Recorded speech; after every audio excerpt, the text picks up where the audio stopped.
الله الرحمن الرحيم.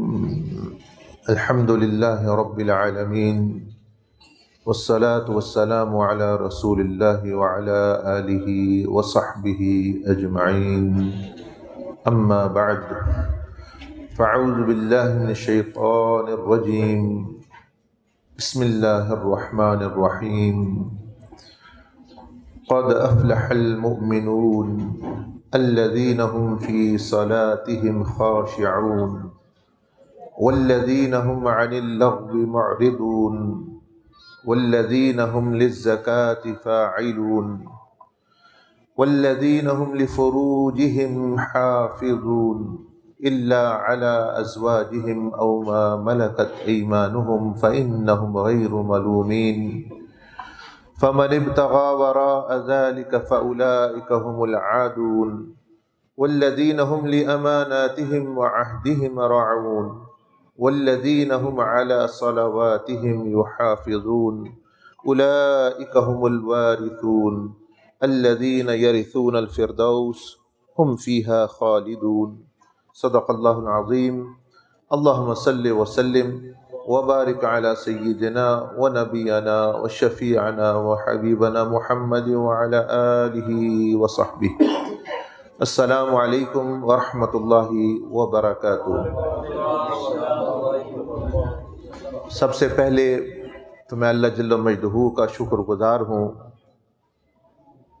اگرچہ یہ بھی میں جانتا ہوں کہ میں اس کا شکر نہیں ادا کر سکتا حقیقت میں۔ اس کے بعد کروڑوں اربوں خربوں انگنت رحمتیں برکتیں سلامتیاں نازل ہوں ہمارے آقا سرور دو عالم سید الموجودات صلی اللہ علیہ وسلم کی ذات شریفہ پر، اس کے بعد آپ کے اہل بیت، ازواج مطہرات، آپ کے والدین کریمین، اولاد، صحابہ اکرام، خلفاء راشدین المہدیین اور تمام ان کی امت اور علماء ربانیین پر، اور اس کے بعد میں احسان مند ہوں، شکر گزار ہوں جو ہستی آپ کے سامنے جلوہ افروز ہیں، استاد العلماء حضرت شیخ الحدیث مفتی فضل سبحان قدس سرہ العزیز اور مد ظلہ العالی، اللہ جل مجدہ ان کو لمبی اور صحت والی روحانی ہر طرح زندگی عنایت فرمائے۔ یہ کئی دفعہ حضرت مفتی فضل منان سے ملاقات ہوئی تو انہوں نے دعوت بھی دی، تو میں نے عرض کی کہ وہ تو علم کی ایک ماں یعنی ام المدارس جس کو کہہ رہے تھے آپ کے کہ مادر علمی ہے، جہاں سے لوگ فیض علم اور روحانیت لے رہے ہیں، تو میں وہاں جا کے کیا کہوں گا، میں تو وہاں جا کے چلو زیارت کر آتا ہوں اور ملاقات کر آتا ہوں۔ یہ کئی دفعہ پھر انہوں نے فرمایا کہ چلیں ایک مذاکرہ ہی ہو جائے گا، ایک دوسرے سے ملاقات ہی ہو جائے گی۔ تو یہ اصل میں اس سفر کا اور اس مجلس کا مقصد ہے۔ باقی آپ حضرات علم بھی زیادہ رکھتے ہیں، حکمت بھی، دانائی بھی، کہ یہاں 10 سال میں جو درس نظامی مضبوط طریقے سے پڑھایا جاتا ہے، اب بہت کم ایسی جگہیں اور ایسے علمی مدارس رہ گئے جہاں اس طرح کا نصاب پورا پڑھایا جاتا ہے۔ تو بہرحال میں بھی کچھ انہی بزرگوں کے فیض سے کچھ ٹکڑے، کچھ بوندیں، کچھ علم کی کرنیں آپ کے سامنے پیش کر دیتا ہوں۔ اور یہ مہینہ رجب شریف کا ہے، اور جن کو نبی علیہ السلام نے فرمایا تھا کہ میرے علم کے شہر کے دروازے ہیں، ان کی آمد کا مہینہ ہے، تو علم کے ساتھ اس جگہ کو بھی نسبت ہے، اس مہینے کو بھی نسبت ہے، کیونکہ یہ اللہ پاک کا مہینہ ہے، اور اللہ ہی جل مجدہ ہی سارا علم جہاں بھی آیا وہ اللہ پاک سے آیا، اور سیدنا علی کرم اللہ وجہہ کریم اور ان سے بھی نسبت ہے اور بھی بزرگوں سے. تو تھوڑی دیر اسی مقصد کے لیے کہ مجھے اور آپ کو اللہ جل مجدہ کوئی کچھ اور معرفت، دین کی کچھ اور معرفت یا یاد دہانی ہو جائے. کیونکہ علم جو ہے، جیسے سیدنا عبد القادر جیلانی رحمہ اللہ تعالیٰ نے فرمایا کہ علم جو ہے یہ 3 حروف پر مشتمل ہے، اور فرمایا عین جو علم کا ہے یہ عمل کی طرف بلاتا ہے، اور اگر یہ بندہ نہ آئے عمل کی طرف جو بلا رہا ہے تو وہ تو علم کی عین تک بھی نہیں پہنچا. کیونکہ شیطان کے پاس معلومات کم نہیں ہے، یعنی یہ نہیں کہ ہم تو چلو جانتے ہیں اس نے بہت کچھ دیکھا ہوا ہے، لیکن وہ جو علم کی عین ہے، جو عمل جس کا مطلب ہے، اس کی طرف نہیں وہ آ رہا، تو دیکھیں کیا فائدہ ہو رہا ہے اس کو. تو اس لیے کبھی بھی فخر اس پہ نہیں ہونا چاہیے کہ میں کیا جانتا ہوں، اور یہ بہت یعنی خطرے کی بات ہے. پھر انہوں نے فرمایا کہ جو حرف ہے لام، علم کا جو دوسرا حرف ہے لام، یہ للہیت کی طرف اشارہ کرتا ہے کہ عمل تو ہو اگر اس میں للہیت نہیں ہے، یعنی اخلاص نہیں ہے. جس طرح یہ فرما رہے تھے بھائی مجھ میں اخلاص ہے، میں تو خود نہیں جانتا مجھ میں اخلاص ہے یا نہیں. کوشش کر رہے ہیں کہ اخلاص پیدا ہو جائے، لیکن جب دل میں بندہ ڈوب کر دیکھتا ہے تو نہیں بندہ کہہ سکتا مجھ میں اخلاص ہے، بس یہ کوشش ہی ہے ایک.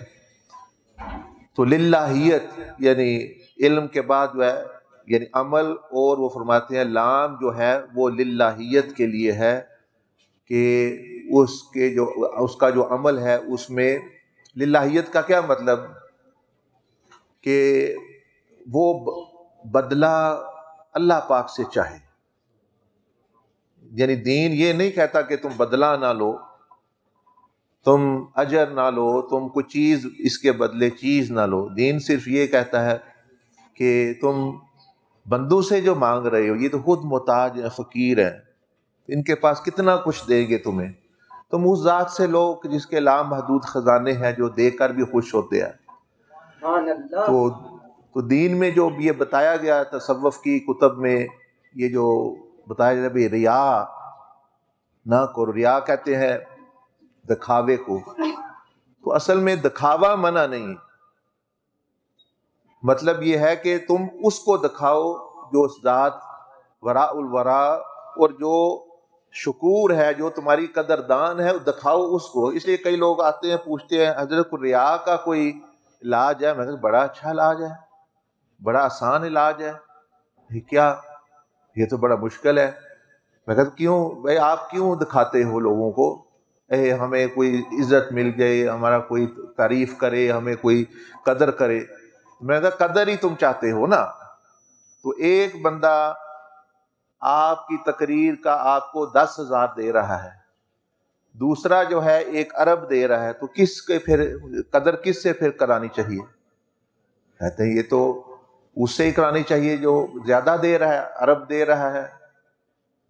تو میں نے انہیں کہا کہ اللہ جل مجدہ فرماتا ہے قرآن مجید میں کہ اس کی ایک صفت بیان کرتا ہے کہ الشکور. شکور کا مطلب یہ ہوتا ہے کہ اللہ جل مجدہ جیسا قدردان آپ کو نہیں ملے گا کائنات میں. شکور قدردان کو کہتے ہیں، جو قدردان. تو میں نے کہا ریا کا اس علاج بڑا آسان ہے کہ بجائے بندوں کو دکھانے کے تم خدا کو دکھا لو. تم اللہ پاک کو دکھانا ہی ہے نا، تم نے تو ریا ہی کرنی ہے. ایک تو دکھاؤ اللہ پاک کو جو بھولتا نہیں، دوسرا تم دکھا رہے ہو میری کوئی عزت ہو جائے. ادھر وہ فرما رہا ہے کہ المعز، عزت دینے والا تو وہ ہے، یہ تو بیچارے خود عزت کے محتاج ہیں، تم ان سے کیا عزت، یہ تو کل بھول جائیں گے. تو تم اس کو دکھاؤ جو معز بھی ہے، شکور بھی ہے، اور بدلہ بھی بے انتہا دیتا ہے۔ تو اس طرح جو ہے ہمارے بزرگوں نے ہماری بھی دوسروں کو بھی اصلاح کی کہ دین بہتر چیز دیتا ہے، کسی چیز سے منع جب کرتا ہے تو اس سے بہتر چیز دیتا ہے۔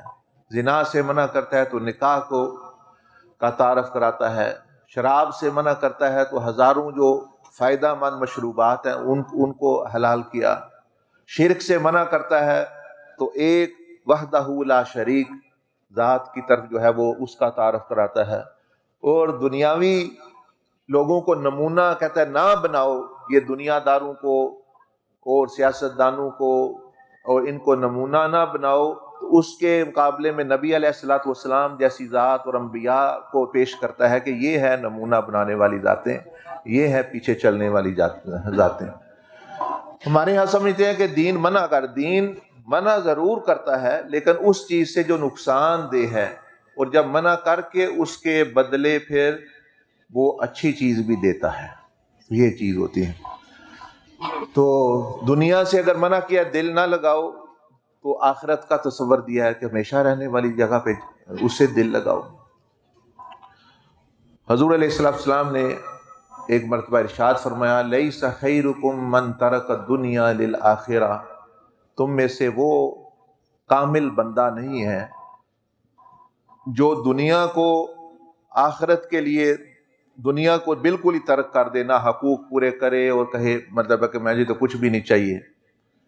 وَلَلْآخِرَةُ لِلدُّنْيَا، اور نہ ہی وہ کامل ہے جو دنیا کو یعنی نہ آخرت کے لیے ترک اور نہ آخرت کو دنیا کے لیے جو چھوڑ دے بھول جائے، وہ بھی نہیں۔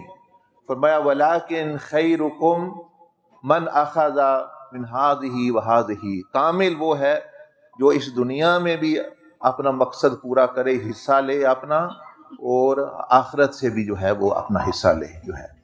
تو یہ نبی علیہ السلام نے دیکھیں ایک اعتدال کا جو ہے یعنی تعلیم دی۔ اس لیے حضرت سلطان باہو رحمۃ اللہ علیہ نے ارشاد فرمایا کہ رزق تو دنیا کا کھاؤ، رزق کہاں کا کھاؤ؟ رزق دنیا سے کھاؤ اور عمل آخرت کے لیے کرو۔ تو ہم کیا کر رہے ہیں؟ رزق بھی دنیا سے اور عمل بھی اسی لیے، تو وہ تو ختم ہو گئی ادھر ہی ہر چیز پہ۔ تو رزق ہر نبی جو دنیا میں تشریف لائے، ہر ولی آئے، انہوں نے اسی دنیا کو استعمال کیا ہے۔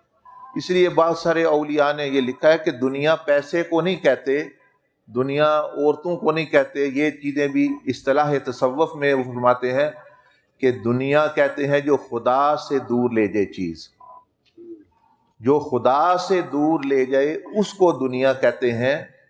پیسے کا نہیں، پیسہ سیدنا ابوبکر صدیق کو تو دور نہیں لے کے گیا، وہ تو قریب لے گیا۔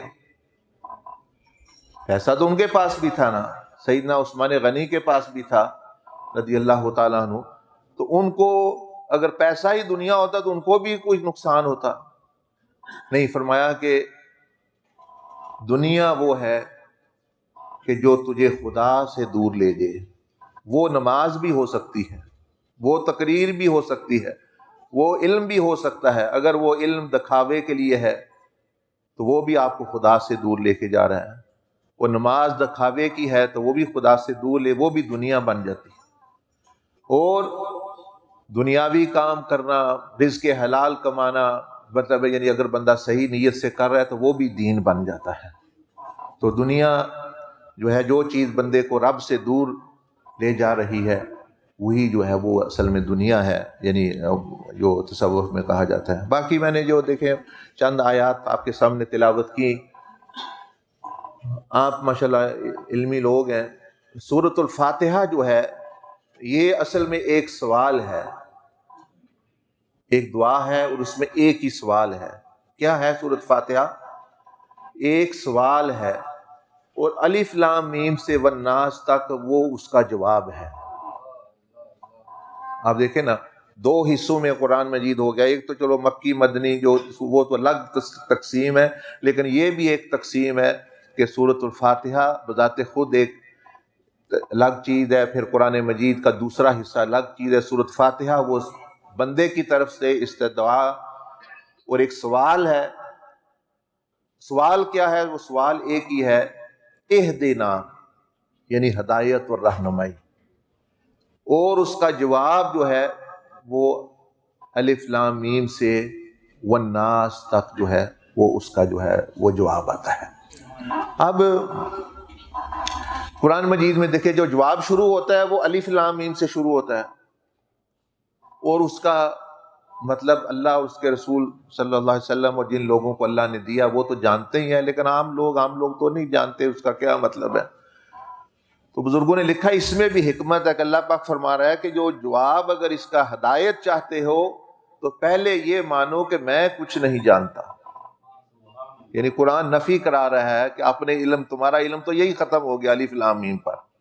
آپ نفی کر دو، صاف کر دو صفحہ، تب تمہیں کچھ فائدہ ہوگا.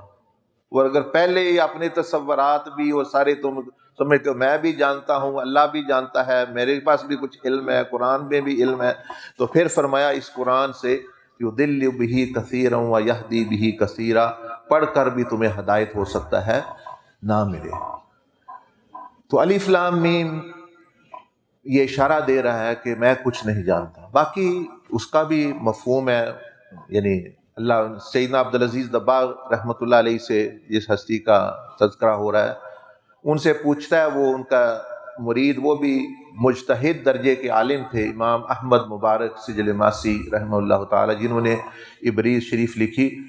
وہ پوچھتا ہے کہ حضرت یہ جو حروف جو پہلے آتے جن کا میں الف لام میم طٰ یاسین مقطعات حروف جو ہیں ان کے بارے میں کیا ہے ان کا؟ تو فرمایا کہ یہ بالکل ان کا مطلب جو ہے واضح ہے، لوح محفوظ پر فرمایا اسی طرح لکھے ہوئے ہیں، اور لوح محفوظ میں ان کے اندر ہی اتنے بڑے حروف یہ لکھے گئے، ان کے اندر ان کی تشریح بھی لکھی ہوئی ہے. تو اس نے پوچھا کہ پھر آپ کچھ لکھا دیں مجھے. آپ نے چند کے پھر لکھائے بھی لوح محفوظ کے دیکھ کر، انہوں نے پھر البریز میں وہ لکھی چیزیں. پھر آپ نے یہاں تک کہ فرمایا کہ الف لام میم جو سورۃ بقرہ سے پہلے آتا ہے، پھر سورۃ آل عمران سے پہلے آتا ہے، پھر جو ہے الف لام میم سورۃ لقمان سے پہلے، فرمایا ان تینوں میں بھی فرق ہے. حالانکہ وہ تینوں حروف ایک ہی الف لام، لیکن تینوں میں فرق ہے، وہ بھی آپ نے ارشاد فرمایا. تو یہ تو میں عرض کروں کہ رسول اللہ صلی اللہ علیہ وسلم کی تو شان ہی بڑی، ان کی امت کے اولیاء کا یہ درجہ ہے کہ لوح محفوظ سے دیکھیں ان حروف کا مطلب بھی وہ لکھا رہے ہیں. تو لیکن ہمارے جو میرے جیسے ان پڑھوں کے لیے یہی ہے کہ وہ اپنے علم کی نفی کریں، اللہ جل مجدہ کے قرآن سے جو ہے وہ نفع لیں. اب یہ جو آیات میں نے ابھی آپ کے سامنے تلاوت کی، یہ ام المومنین سیدہ عائشہ صدیقہ رضی اللہ تعالی عنہا کے پاس صحابہ کرام تشریف لائے، کچھ تابعین ہوں گے. اما جان ہمیں نبی علیہ الصلوۃ والسلام کے بارے میں بتائیں. شوق ہوتا تھا ان کو سیکھنے کا، گھر میں وہ کیسے رہتے تھے، نماز کیسے، تہجد کیسی، وضو اور مطلب چیزیں سارے. تو آپ نے فرمایا کہ تم نے قرآن نہیں پڑھا؟ تو یہ قرآن جب میں ہے یہی نبی علیہ السلام ایسے ہی گھر میں ایسے ہی باہر یہی ساری تفصیل ہے. تو وہ کہنے لگے کہ اماں جان قرآن تو بہت بڑی کتاب ہے، ہمیں تو پوری طرح سمجھ نہیں آتی، پوری یعنی کتاب ہے الف لام میم سے والناس تک. تو آپ نے پھر فرمایا کہ وہ پورا جو قرآن ہے الف لام میم سے والناس تک، اس کا خلاصہ ان 10 آیات میں ہے. یہ 10 آیات جو ہے فرمایا کہ نبی علیہ الصلوۃ والسلام کی جو تعلیمات اور جو سیرت ہے ان کا خلاصہ ہے، اور جو ان 10 پر ہی عمل کر لے وہ جنت الفردوس پہنچ جاتا ہے. اور یہ کوئی ان کی بات نہیں بلکہ قرآن مجید خود فرما رہا ہے اولئک هم الوارثون الذین یرثون الفردوس هم فیہا خالدون. تو اب آپ کو سمجھ آ گئی 3 باتیں. سورۃ فاتحہ ایک سوال ہو گیا، الف لام میم سے والناس جواب ہو گیا، اور اس جواب کا جو خلاصہ ہے وہ ان 10 آیات میں ہے. یعنی پورے جو جواب تو اس میں، کیونکہ یہ جو آپ نے تو پڑھا ہی ہوگا کہ اللہ جل مجدہ نے جب جنت الفردوس پیدا فرمائی تو اللہ پاک نے فرمایا کہ کچھ بولو، کچھ جنت الفردوس کو فرمایا کچھ کہو، کچھ بولو۔ جنت الفردوس نے کیا کہا؟ قد افلح المؤمنون الذین هم فی صلاتهم خاشعون۔ اللہ پاک نے اسی کے قول کو یہ قرآن مجید میں نقل کیا۔ یہ بھی تفاسیر میں ہے کہ یہ اصل میں جنت الفردوس کا جواب ہے جب اللہ پاک نے اس سے کہا کہ میں نے تمہیں پیدا کیا ہے تو اب تم بولو، تو جنت نے پھر جو ہے یہ ہی ایسے ہی، اور اللہ پاک نے اس کی کا قول جو ہے نقل کیا۔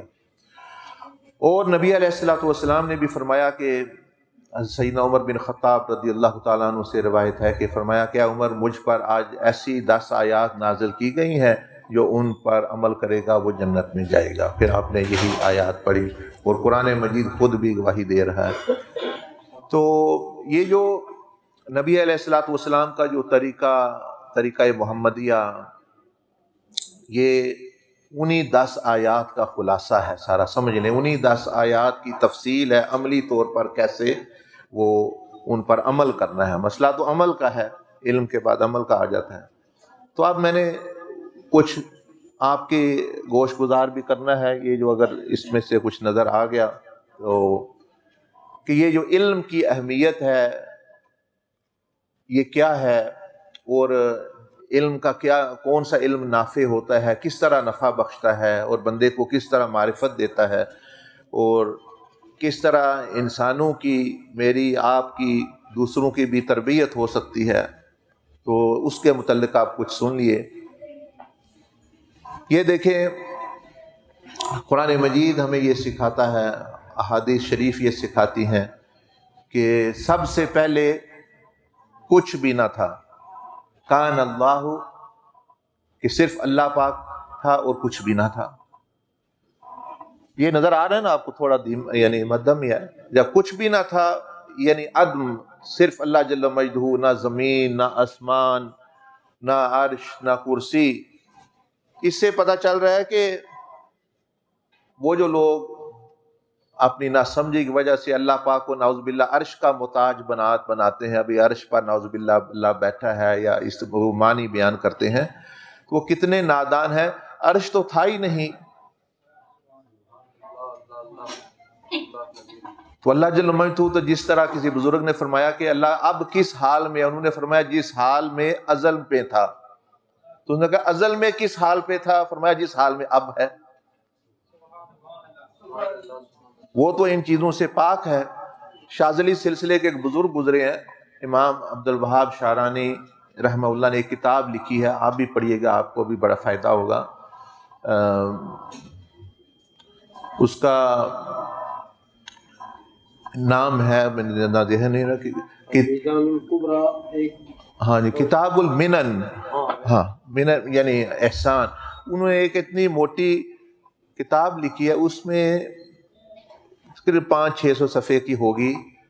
اس میں کیا لکھا ہے کہ اللہ پاک نے جو ان پر احسان اور نعمتیں کی ہوئی ہیں صرف وہ لکھی ہوئی ہیں۔ دیکھنا یہ شکر گزاری کا ایک یہ بھی، ہم نے بھی کبھی سوچا، ہم نے تو ایک لسٹ بھی نہیں بنائی۔ ہاں جو کمپلینیں ہماری، جو شکوے گلے ہیں، ان کی لسٹیں ہم پڑھتے رہتے ہیں رات دن، لیکن یہ دیکھیں اہل اللہ کا، اولیاء اللہ کا طریقہ کہ پوری 500 صفحے کی کتاب، اللہ پاک نے مجھے یہ دیا، اللہ پاک نے مجھے یہ دیا، اللہ پاک نے مجھے یہ دیا، اللہ پاک نے یہ انعام کیا، وغیرہ وغیرہ وغیرہ وغیرہ۔ انہوں نے 500 صفحے لکھ ڈالے۔ سبق چھوڑا ہمارے لیے بھی، کتابیں لکھنے کا شوق ہے تو اس خالق کی نعمتوں کے شکر میں بھی کچھ لکھ دو، کیونکہ نعمت کا تذکرہ کرنا بھی ایک شکر ہے۔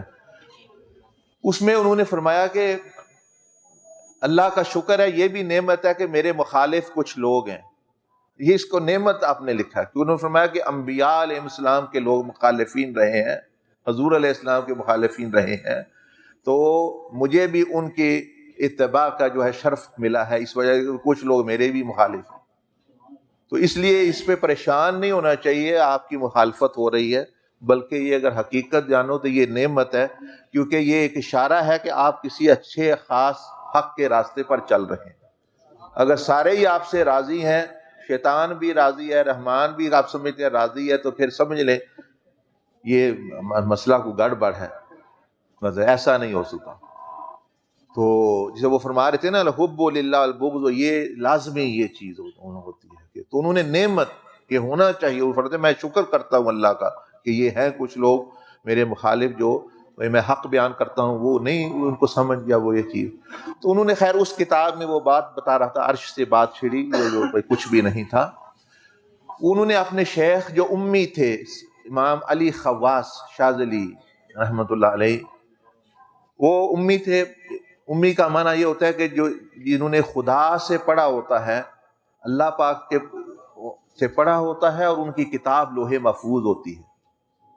تو ان کو ان پڑھ نہیں کہنا چاہیے بلکہ وہ سب سے زیادہ پڑھے ہوئے ہوتے ہیں. یعنی ان کا استاذ اللہ، یعنی لدنی علم. اور کتاب کون سی ہے ان کی یہ نہیں، ایک قرآن بھی لوح محفوظ کا حصہ ہے اور ان کی کتاب وہ ہوتی ہے. یعنی اتنا علم وہ امی یعنی بزرگ تھے. تو ان سے انہوں نے سوال کیا کہ حضرت یہ جو بعض لوگ علماء بحث کرتے ہیں یہ عرش جو ہے اللہ پاک عرش پر کے ساتھ تعلق، جگہ کے ساتھ تعلق ہے، اور ہم کہتے ہیں نہیں، تو آپ کے ذہن میں بھی کوئی اس کی دلیل ہے؟ وہ امی بزرگ تھے، انہوں نے فرمایا کہ ہاں ہے. وہ فرمانے لگے کہ وہ جو حدیث ہے نا جس میں نبی علیہ السلام نے فرمایا کہ یونس بن متی پر مجھ کو فضیلت نہ دو، یہ وہ حیران حضرت اس حدیث کا اس کا عرش کے مسئلے کے ساتھ کیا تعلق ہے؟ وہ تو بھائی کوئی بندہ یعنی آپ علیہ السلام نے حضرت یونس علیہ السلام اور انبیاء کا ادب بتایا کہ مطلب ہے کہ یعنی ان کا بھائی ادب احترام کرنا چاہیے، کیونکہ ان کے بارے میں آپ جانتے ہیں مفسرین بھی کئی لوگوں کو بھی شبہ ہو جاتا ہے کہ نعوذ باللہ آپ جی اس بستی سے نکلے، تو حالانکہ وہ سب لوگوں کا شبہ ہے، یہ سارے لوگ غلط ہیں، اللہ کا پیغمبر صحیح ہے، معصوم ہے. وہ آپ نے پھر اس کی سیدنا عبدالعزیز دباغ نے تو اس کی پھر جواب بھی دیا کہ یہ ان کئی مفسرین کو کیوں اس طرح کے شبہات ہو جاتا ہے وہاں، حالانکہ وہ آپ میں کوئی قصور نہیں. سارے نبی معصوم، صغیرہ کبیرہ اعلان نبوت سے پہلے بعد میں مطلب ہے یہ آپ سیدنا عبدالعزیز دباغ فرمایا کرتے تھے کہ یہ ان کا مقام ہے. تو انہوں نے پوچھا کہ اس میں کیسے دلیل نکلتی ہے کہ اللہ پاک عرش سے جو ہے عرش کا محتاج نہیں، یا اللہ پاک عرش کے ساتھ جگہ سے متعلق نہیں. تو انہوں نے فرمایا کہ دیکھو یونس علیہ السلام مچھلی کے پیٹ میں تھے اور حضور علیہ السلام معراج کی رات عرش الہی سے بھی اوپر گئے. تو اگر جو ہے اللہ پاک کا جگہ کے ساتھ تعلق ہوتا تو نبی علیہ السلام کبھی بھی ان کے بارے میں یہ نہ فرماتے. تو حضور علیہ السلام تو عرش پر گئے، لیکن اللہ عرش اور کسی جگہ سے پاک ہے، وہ ہر جگہ سے پاک ہے، جس طرح یعنی پہلے تھا ازل میں اسی طرح جو ہے. ہاں اس کی مرضی ہے تجلی جس جگہ اللہ پاک کا جو ہے، جیسے موسیٰ علیہ السلام کو درخت میں وہ تجلی نظر آئی، پھر کوہ طور پر اللہ پاک کی تجلی ہوئی، لیکن بذات خود اللہ پاک جو ہے عرش سے. یہی اہل سنت کا جو ہے وہ مطلب زمان سے مکان سے اللہ جل مجدہ کی ذات جو ہے وہ پاک ہے. خیر پہلے کچھ بھی نہیں تھا جیسے. تو اب یہ علم کا سوال ہے، علم یہ اس کا جواب دیتا ہے کہ اللہ جل مجدہ نے مخلوق کیوں تخلیق فرمائی، حکمت اس کا منشا تخلیق کیا ہے کہ بندے کو سمجھ آئے گی تو وہ اپنا مقصد اور منشا پورا کرے گا اللہ پاک کا. اب اس کے کئی جوابات ہیں. کیا اللہ جل مجدہ کو ضرورت تھی کسی چیز کی؟ نہیں. سیدنا علی کرم اللہ وجہ الکریم فرماتے ہیں کہ اللہ پاک نے مخلوقات کو پیدا کیا، اس کے باوجود وہ ان کی عبادت کا محتاج نہیں، نہ عبادت اس کو نفع دیتی ہے نہ کسی کے گناہ اس کو نقصان دیتے ہیں. تو یہ تو پتہ چل گیا بھئی ضرورت بھی نہیں اللہ پاک کو، عبادت کا بھی اللہ پاک محتاج نہیں، معرفت کا بھی محتاج نہیں، پہچان کا بھی محتاج نہیں. ایک ہے پیدا کرنا معرفت، ایک ہے محتاج ہونا، اس کی بات کر رہا ہوں. تو پھر جب یہ ساری اللہ پاک کو احتیاج ہی نہیں کسی چیز کی، تو پھر آخر اللہ پاک نے مخلوق کو جو تخلیق فرمایا بھئی اس میں حکمت کیا ہے. تو وہ یہ اولیاء اللہ فرماتے ہیں کہ پہلے سب سے اللہ جل مجدہ کی ذات تھی اور ساتھ ہی اللہ پاک کی صفات بھی ازلی، وہ بھی صفات بھی تھیں. وہ رحمان ہے، رحیم ہے، ملک ہے، قدوس ہے، سلام، مومن، جتنی بھی صفات ہیں اللہ پاک کی لامحدود. اب اللہ پاک کو جل جلالہ کو اپنی صفات کے ساتھ محبت تھی اور اپنی ذات کے ساتھ محبت تھی، کیونکہ اور تو تھا نہیں کوئی. تو اللہ پاک کو انتہائی محبت ہے کس سے؟ اپنی صفات کے ساتھ اور اپنی ذات کے ساتھ. اس کو علماء اصطلاح میں حب جبروتی کہتے ہیں کہ اللہ پاک کی جو اپنی ذات کے ساتھ محبت ہے اور صفات کے ساتھ، اتنی کہ جہاں اس صفت کا کوئی عکس نظر آ جائے اللہ پاک کو اس سے بھی محبت ہو جاتی ہے. مثال کے طور پر اللہ پاک نے فرمایا ان اللہ، نبی علیہ الصلوۃ والسلام نے فرمایا ان اللہ رفیق و یحب الرفق، کہ اللہ نرم خو ہے اور وہ نرمی کو پسند کرتا ہے. اللہ علم والا ہے، وہ علم کو پسند کرتا ہے. اللہ پاک حلیم ہے، علم کو پسند کرتا ہے. اللہ پاک حیا والا ہے، وہ حیا کو پسند کرتا ہے. یعنی وہ ان صفات کا کہیں بھی اگر وجود، ان کا عکس پایا جائے، فیض پایا جاتا ہے، تو اللہ پاک کو اس شے سے بھی، اس بندے سے بھی محبت ہو جاتی ہے. اتنی بات تو سمجھ آ گئی نا آپ ماشاءاللہ پڑھے لکھے لوگ. اللہ پاک کو اپنی صفات اور ذات سے محبت تھی. تو اب اس ذاتی اور صفاتی محبت کی بنا پر اللہ پاک نے چاہا کہ میں پہچانا جاؤں. یعنی پہچان کا محتاج نہیں، لیکن وہ محبت اپنی ذات سے جو تھی، صفات سے جو تھی، اس میں وہ جو آپ نے قول سنا ہوگا فَأَحْبَبْتُ أَنْ أُعْرَفَ، فَأَحْبَبْتُ کی بات کر رہا ہوں کہ جو یعنی محبت تھی جو اپنی ذات اور صفات سے، اس محبت کی بنا پہ. اب جو ہے محبت، یہ اہل سنت کا دیکھیں ایک بہت بڑا ایک مسئلہ بھی اور بہت بڑا جو ایک چیز بھی ثابت ہو رہی ہے کہ کائنات کی بنیاد کی پہلی اینٹ محبت ہے، نفرت نہیں. نفرت کے لیے، بغض کے لیے نہیں پیدا کی گئی کائنات، بلکہ محبت کے لیے پیدا کی گئی.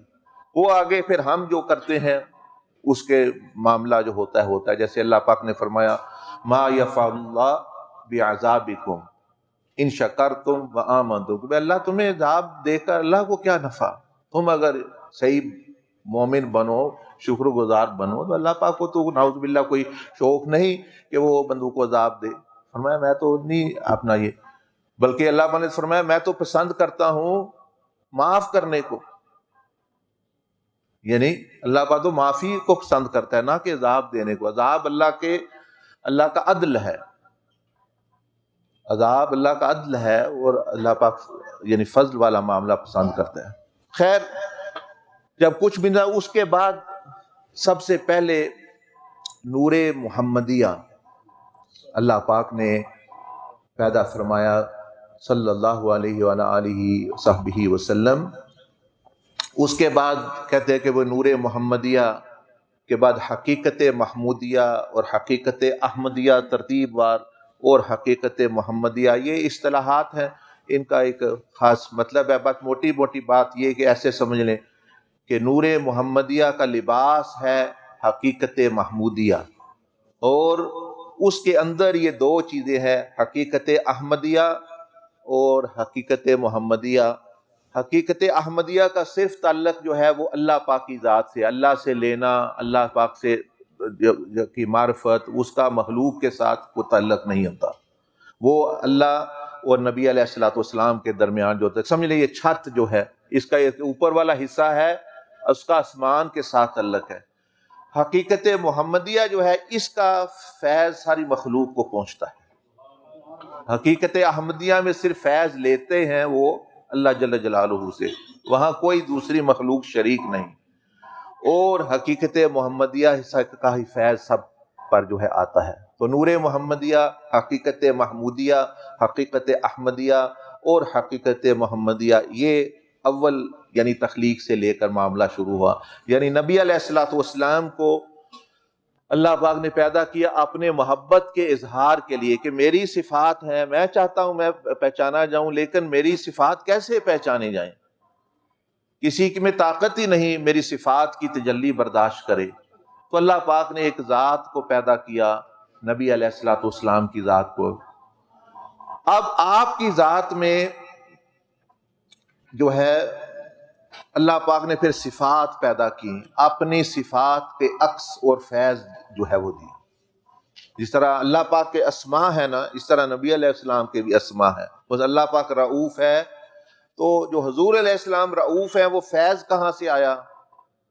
وہ اللہ پاک کی صفت رؤوف سے اس میں آپ علیہ السلام میں آ گیا۔ اللہ پاک رحیم ہے، اب حضور علیہ السلام کی جو صفت رحمت ہے، وہ فیض کہاں سے آیا؟ وہ اللہ۔ اسی طرح ایک ایک کر کے گنتے جائیں، جو اللہ پاک کی صفات کا سب سے زیادہ مظہر جو ہے وہ حضور علیہ الصلوۃ والسلام ہے۔ اور آپ شکور بھی ہیں، آپ عزیز بھی ہیں، آپ رفیق بھی ہیں، اور آپ صادق بھی ہیں، آپ ہادی بھی ہیں، آپ فاتح بھی ہیں۔ یہ جو نبی علیہ الصلوۃ والسلام کی جو صفات، یہ اللہ پاک کی صفات کا عکس، گویا اللہ پاک نے اپنی صفات کا فیض نور محمدی اور اس کو دیا، اور وہ پھر جو ہے آگے حقیقت محمدیہ کے بعد پھر بشریت محمدیہ کی صورت میں حضور علیہ السلام جو ہے یہاں تشریف لائے۔ تو اب کیا ہوا؟ اب دیکھیں، بات سمجھ لیں کہ اللہ پاک کی ذات اور صفات تو اللہ پاک میں ہیں۔ اب اللہ پاک نے ایک ذات پیدا کی نبی علیہ السلام کی، اس کے اندر بھی وہ صفات، اپنے صفات کا عکس رکھ دیا کہ میرے تک تو بندے نہیں پہنچ سکتے، میری صفات کو تو وہ معرفت اس طرح نہیں براہ راست حاصل کر سکتے، اس ہستی کو اپنی صفات کا فیض دوں تاکہ وہ یہ بشریت کے لباس میں آئیں، اور ان کو وہ پہچانیں گے تو مجھے بھی پہچان جائیں گے۔ اب جو ہے جب حضور علیہ السلام میں یہ صفات آ گئیں تو ان کو خلق کہا گیا۔ خلق بھی صفت کو ہی کہتے ہیں، تو فرمایا انک لعلی خلق عظیم۔ اب وہ جو خلق ہیں یا خلق ہیں، اخلاق ہیں، وہی وہ صفات الہیہ کا پرتو اور عکس ہیں وہ اصل میں، اس لیے ان کو عظیم کہا گیا۔ اس لیے حضور علیہ السلام معصوم ہے، کیونکہ آپ کو اللہ پاک نے اپنی صفات کا فیض جو ہے وہ عطا فرمایا۔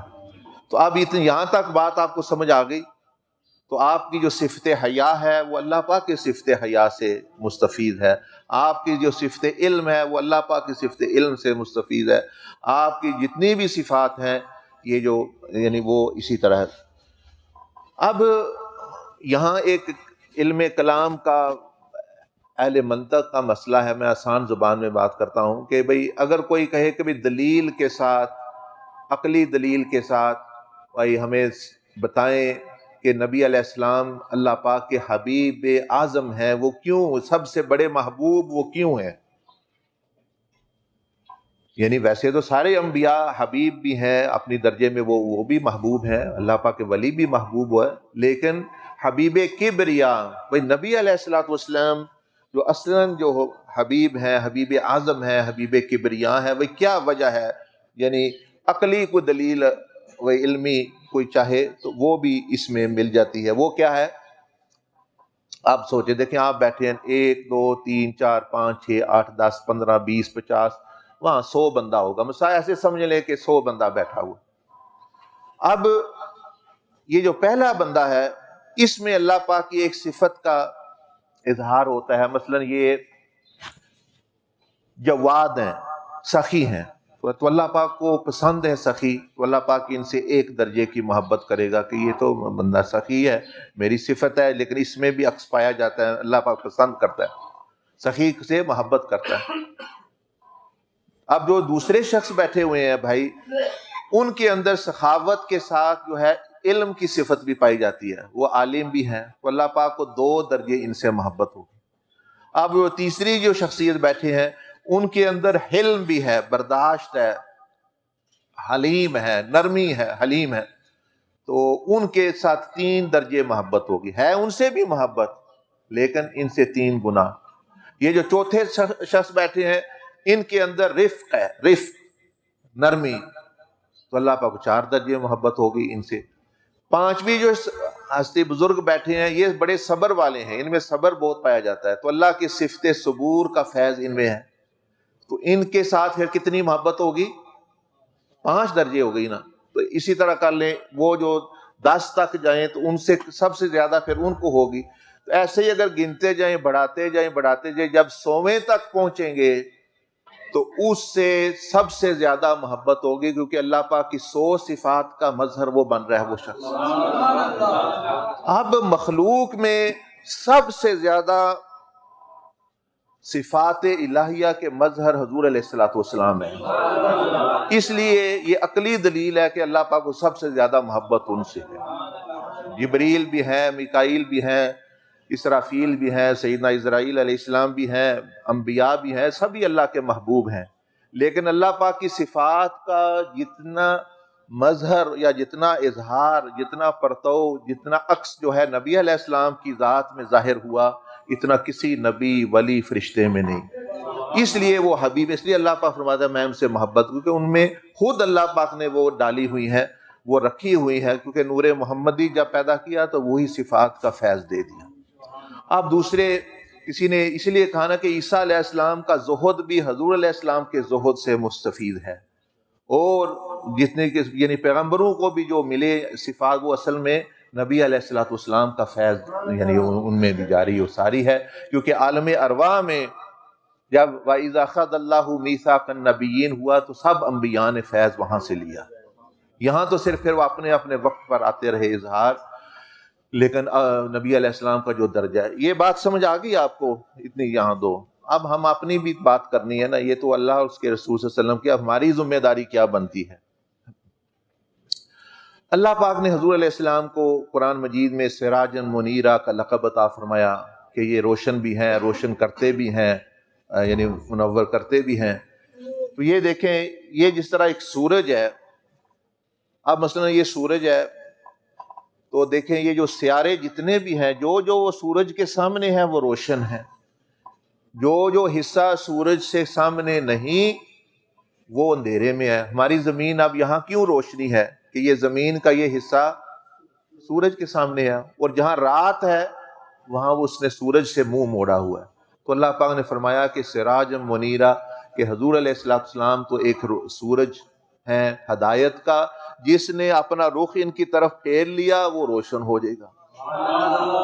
اب وہ جو ظلمت میں ہے اس میں نہ اللہ پاک کا قصور نہ نبی علیہ السلام کا, وہ خود منہ موڑے ہوئے ہیں تو اندھیرے میں ہیں, ان کی وہ خود ہی اپنے اوپر ظلم کر رہے ہیں وہ اس میں. یہ تو آپ علیہ السلام کا سورج جو ہدایت کا وہ تو اسی طرح چمک رہا ہے اب بھی, قیامت تک نہیں, قیامت کے بعد بھی. آپ علیہ السلام کی نبوت قیامت تک نہیں بلکہ قیامت کے میدان میں بھی آپ ہی کی ہے, اور عبدالآباد اور جنتوں میں بھی جو ہے نبوت اور رسالت آپ کی جاری و ساری ہے, یعنی عبدالآباد تک.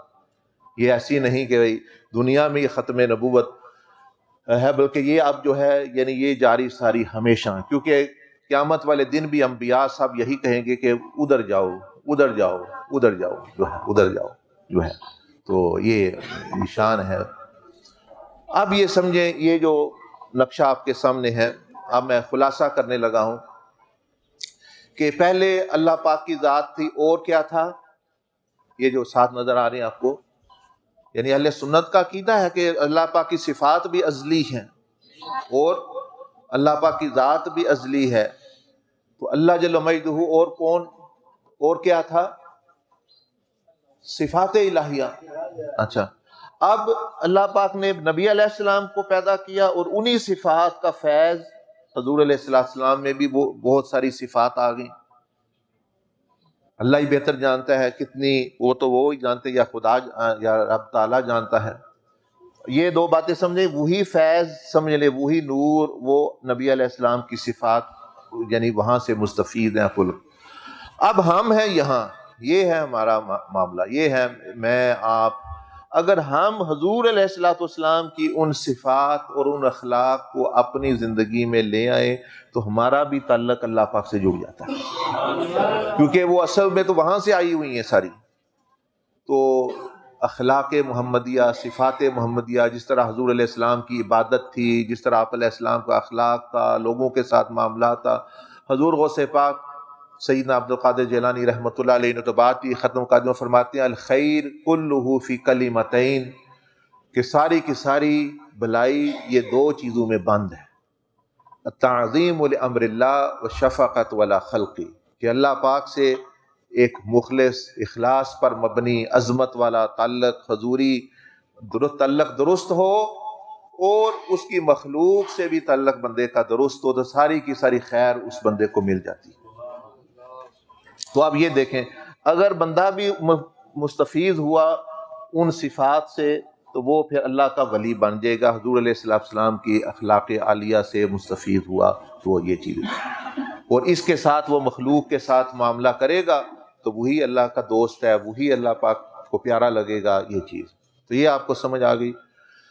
اب ہم اپنی بات کریں تو یہ ہماری زمین ہے، دیکھیں گول ہے، سائنسدان کہتے ہیں، یا جہاز سے دیکھیں تو ایسے لگتا ہے گول ہے، کچھ کہتے ہیں نہیں ہے، بارہ جو بھی ہے، سورج تو گول نظر آ رہا ہے نا، وہ تو گول ہی ہے۔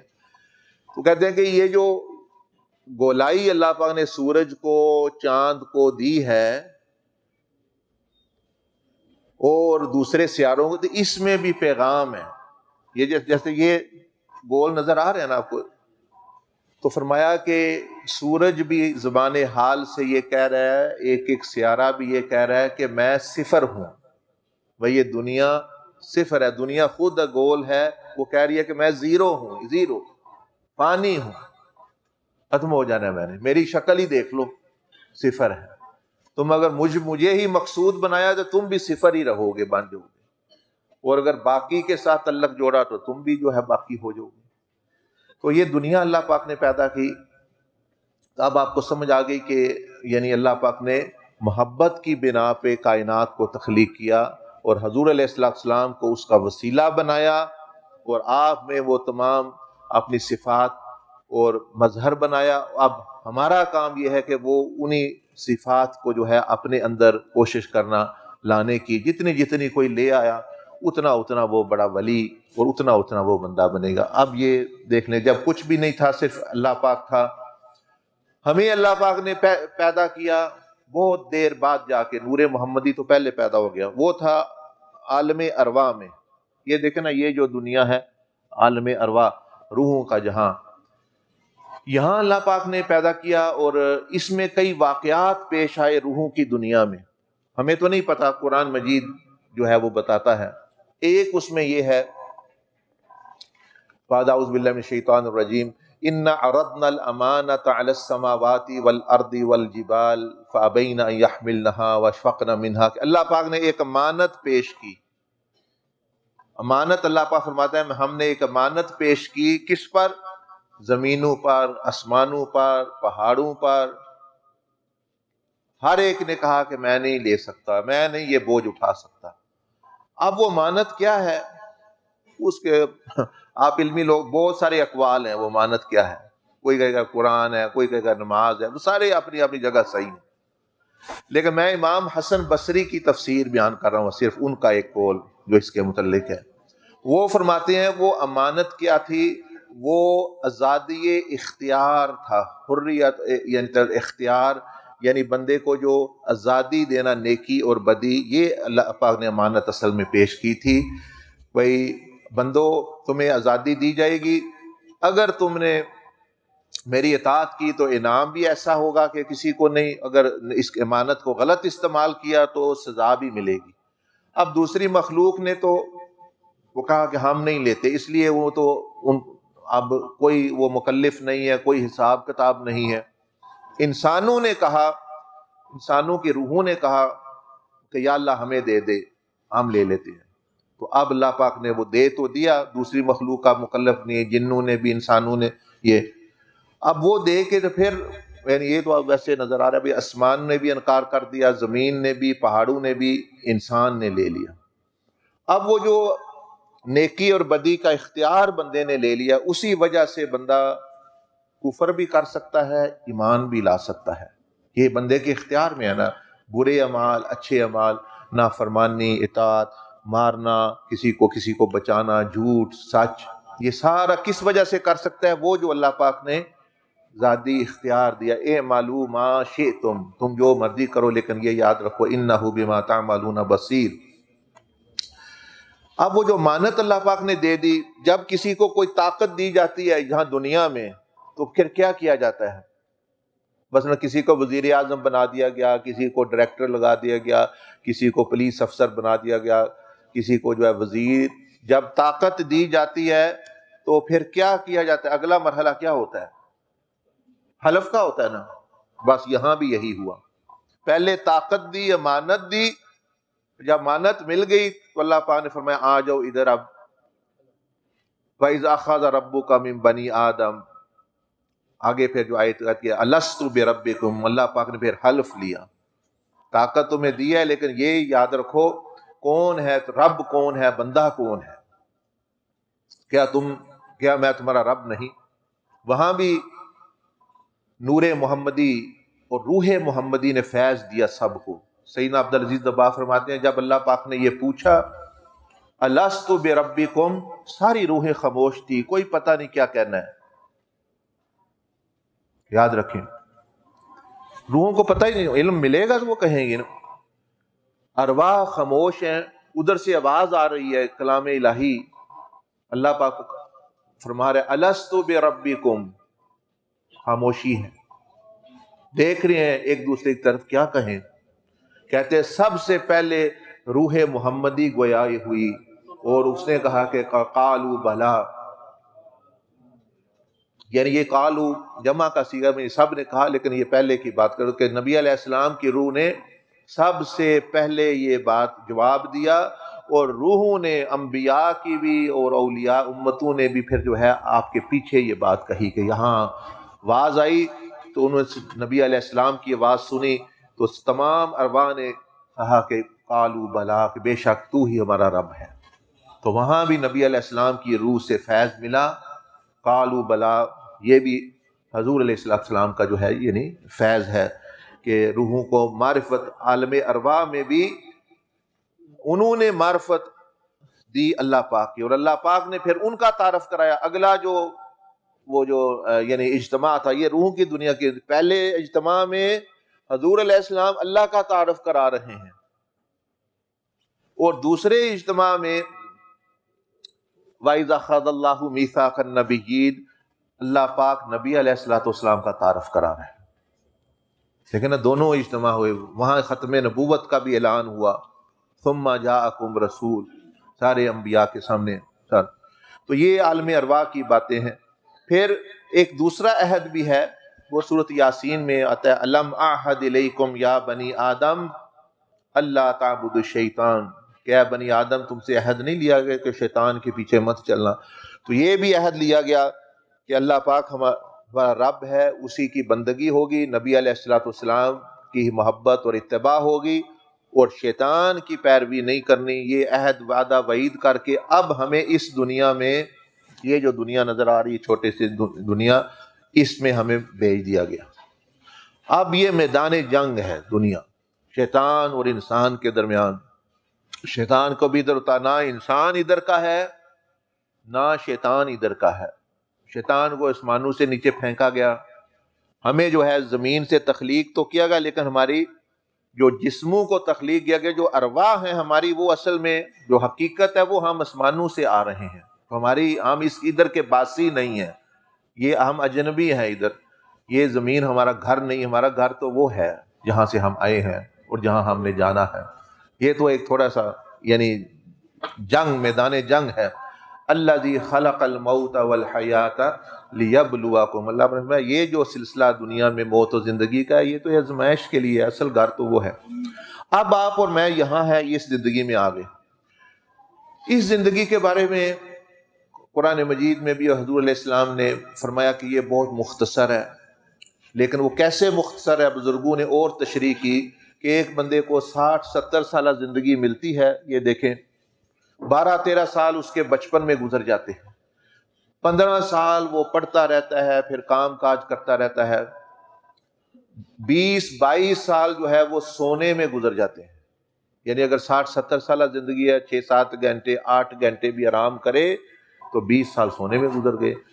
2 سال جو ہے وہ صفائی ستھرائی، باتھ روم واش روم استعمال کرتے گزر گئے، اور 1-2 سال پریشانیوں میں گزر گیا، اور باقی جو ہے 60 سالہ زندگی سے 6 سال باقی بچتے ہیں.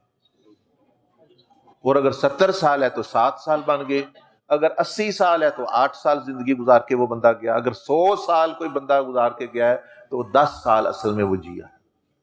یہی حضور علیہ السلام نے بھی فرمایا، یعنی زندگی بھائی مختصر ہے، قرآن مجید میں یہ فرما رہا ہے وَمَا الْحَيَاةُ الدُّنْيَا إِلَّا مَتَاعُ الْغُرُورِ، کہ یہ دھوکہ ہے، ہو جاتا ہے بندے کو، ادھر لگتا ہے میں 100 سال گزارا اس نے تھوڑا ہے۔ یہ تو میں حساب کتاب کر کے بتا رہا ہوں نا، لیکن حقیقت اس سے بھی بڑی ہے۔ وہ قرآن سے پوچھتے ہیں، قرآن حقیقتوں کی کتاب ہے، یا اللہ تو فرما کے اس کے بارے میں کیا ہے، زندگی کتنی ہے؟ فرمایا قال کم لبثتم فی الارض عدد السنین، بندو یہ تو بتاؤ کتنے سال زمین پر رہے۔ اب سوال سالوں کا ہے تو جواب بھی سالوں میں ہونا چاہیے، لیکن جواب سالوں میں نہیں ہے، وہاں ہم سب یہ کہیں گے قالوا لبثنا یوما او بعض یوم، سب کہیں گے کہ یا اللہ ایک دن یا دن کا کچھ حصہ۔ قالوا لبثنا یوما او بعض یوم فاسأل العادین، اس کے بارے میں بھی یقین نہیں ہوگا کہ کوئی دن کا کچھ حصہ ہے، بلکہ کہیں گے ان سے پوچھ لیں جن کو پتا ہے، جنہوں نے اعتبار کیا۔ پھر آگے ہوگا حکم اللہ پاک کی طرف سے قال ان لبثتم الا قلیلا، تم اس سے بھی بہت تھوڑا ٹھہرے ہو۔ وہ جو اب ہمیں تو پتہ ہے بڑی لمبی زندگی ہے، یہ کرنا ہے وہ کرنا ہے، موٹا موٹا تو میں نے بھی آپ کو بتا دیا بھائی 100 سال جو زندہ رہے گا 10 سال رہتا ہے۔ اب اللہ اس میں پھر اور حقیقت جہاں ہمارا علم نہیں پہنچتا تھا، قرآن تو بتا رہا ہے وہی ایک بندوں کو محسوس ہوگا کہ ایک دن یا دن کا حصہ رہے۔ اب اس دن میں چاہے اللہ پاک کو راضی کر لیں، چاہے نفس کو راضی کر لیں، چاہے شیطان کے پیچھے چلیں، چاہے مطلب یعنی دنیا کے پیچھے چلیں، یہ میری اور آپ کی مرضی پر اللہ پاک نے چھوڑ دیا۔ اس کے بعد پھر جو ہے اصل پھر بندہ برزخ کی زندگی میں جاتا ہے، اعلیٰ علیین، برزخ کا جو بلائی حصہ ہے، یا پھر جو ہے وہ نچلا حصہ جو یعنی ہے برزخ میں۔ برزخ کا معنی یعنی پردے کے پیچھے جو قبر میں سوال جواب ہوتا ہے سارا کچھ۔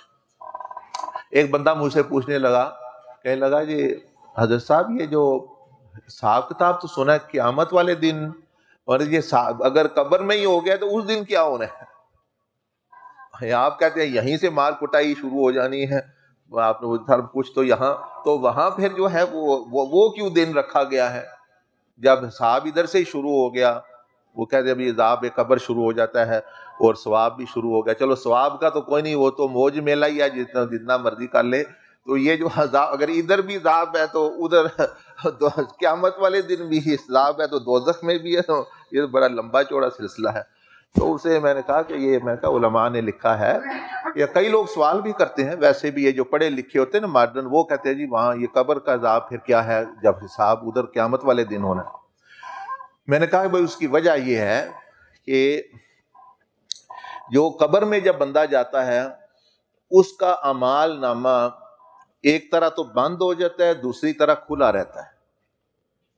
ایک اعمال نامہ بند ہو جاتا ہے، جو اس نے خود عمل کرنے تھے وہ تو بند ہو گئے، لیکن میں نے کہا ایک اعمال نامہ کھلا رہتا ہے۔ وہ کیا؟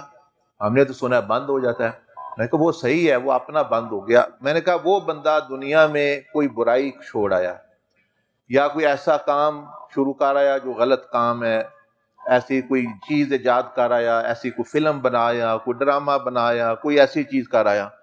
اب قبر میں اللہ پاک نے اس لیے رکھا ہوا ہے قیامت والا دن کہ قیامت کو فائنل فیصلہ ہوتا ہے۔ ابھی تو جمع تفریق ہوتی رہتی ہے قیامت تک، جتنے لوگ اس کی چیز کو استعمال کریں گے یا جو اس نے وہ برائی جاری کی ہوئی ہے۔ اسی طرح اگر کوئی صدقہ جاریہ چھوڑ آیا ہے تو اس کا بھی اعمال نامہ کھلا ہوا ہے۔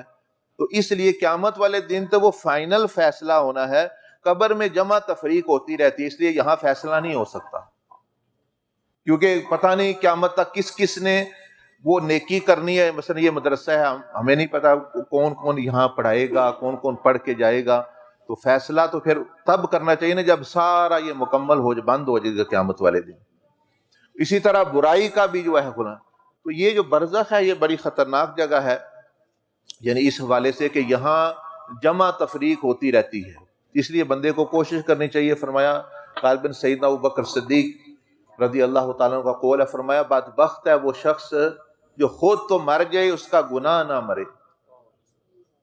جو خود تو مر جائے اس کا گناہ، یعنی ایسی برائی مت کر کے جائیں، ایسی کوئی چیز مت چھوڑ کے جائیں کہ جو بعد میں بھی وہ آپ کے جاری رہے برائی۔ اور فرمایا خوش بخت ہے وہ شخص جو خود مر جائے لیکن اس کی نیکی نہ مرے، اس کی نیکی جو ہے وہ اپنا یعنی چاہے۔ تو یہ برزخ کے عجیب و غریب معاملات ہیں وہاں ارواح کے۔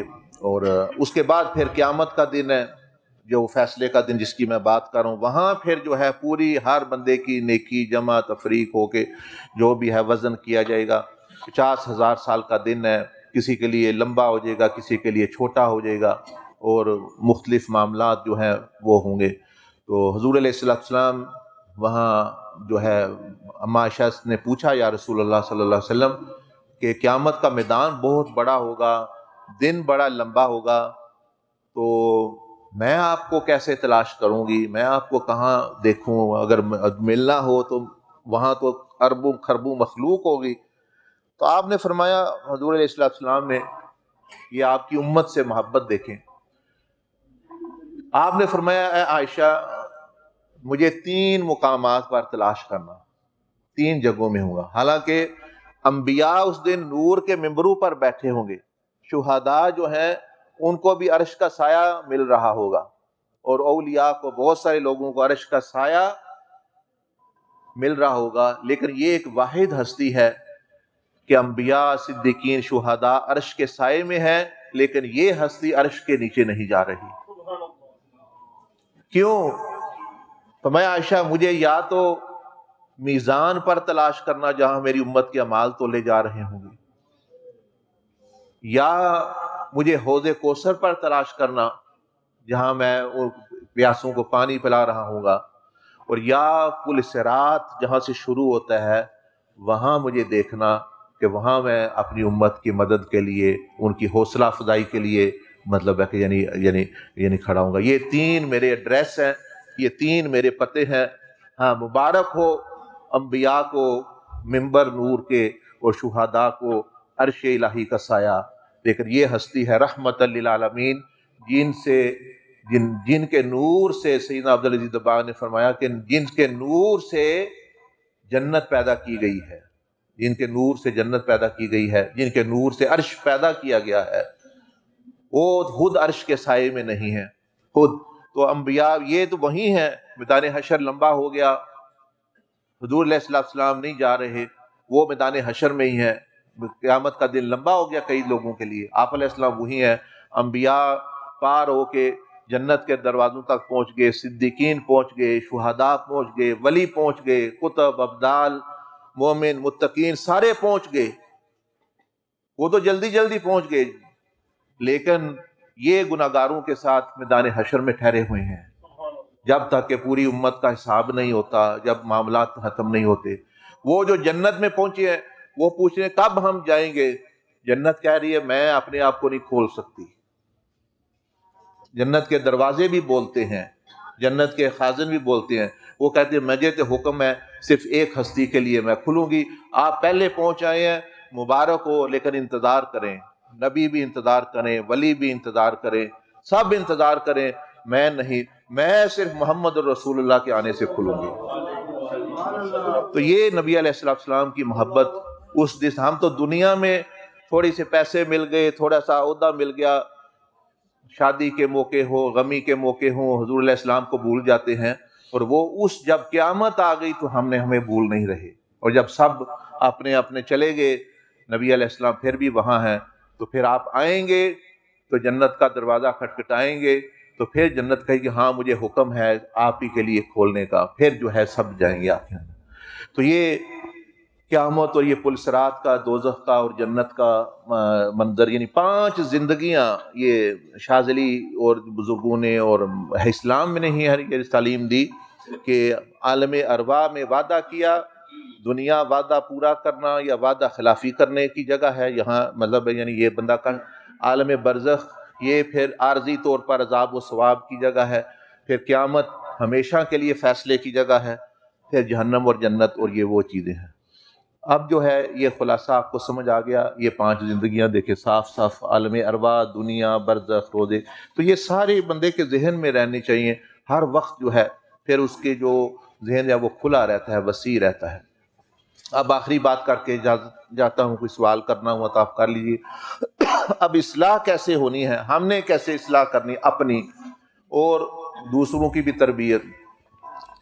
یہ دیکھیں، اللہ پاک نے ہمیں ایک جسم دیا، اس کے اندر 7 اعضاء لگا دیے: زبان، کان، آنکھیں، ہاتھ، پاؤں، پیٹ، شرمگاہ۔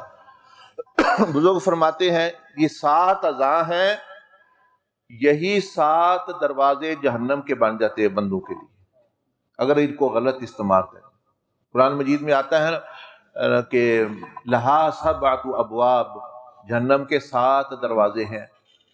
تو وہ تو دروازے ہیں ہی جہنم کے، لیکن سبب جو ہے یہ اعضاء بن جاتے ہیں، کیونکہ یہ معراج کے مہینہ ہے۔ جب حضور علیہ السلام معراج سے واپس تشریف لائے تو آپ نے فرمایا کہ میں نے اہل دوزخ کو دیکھا، دوزخ کو دیکھا۔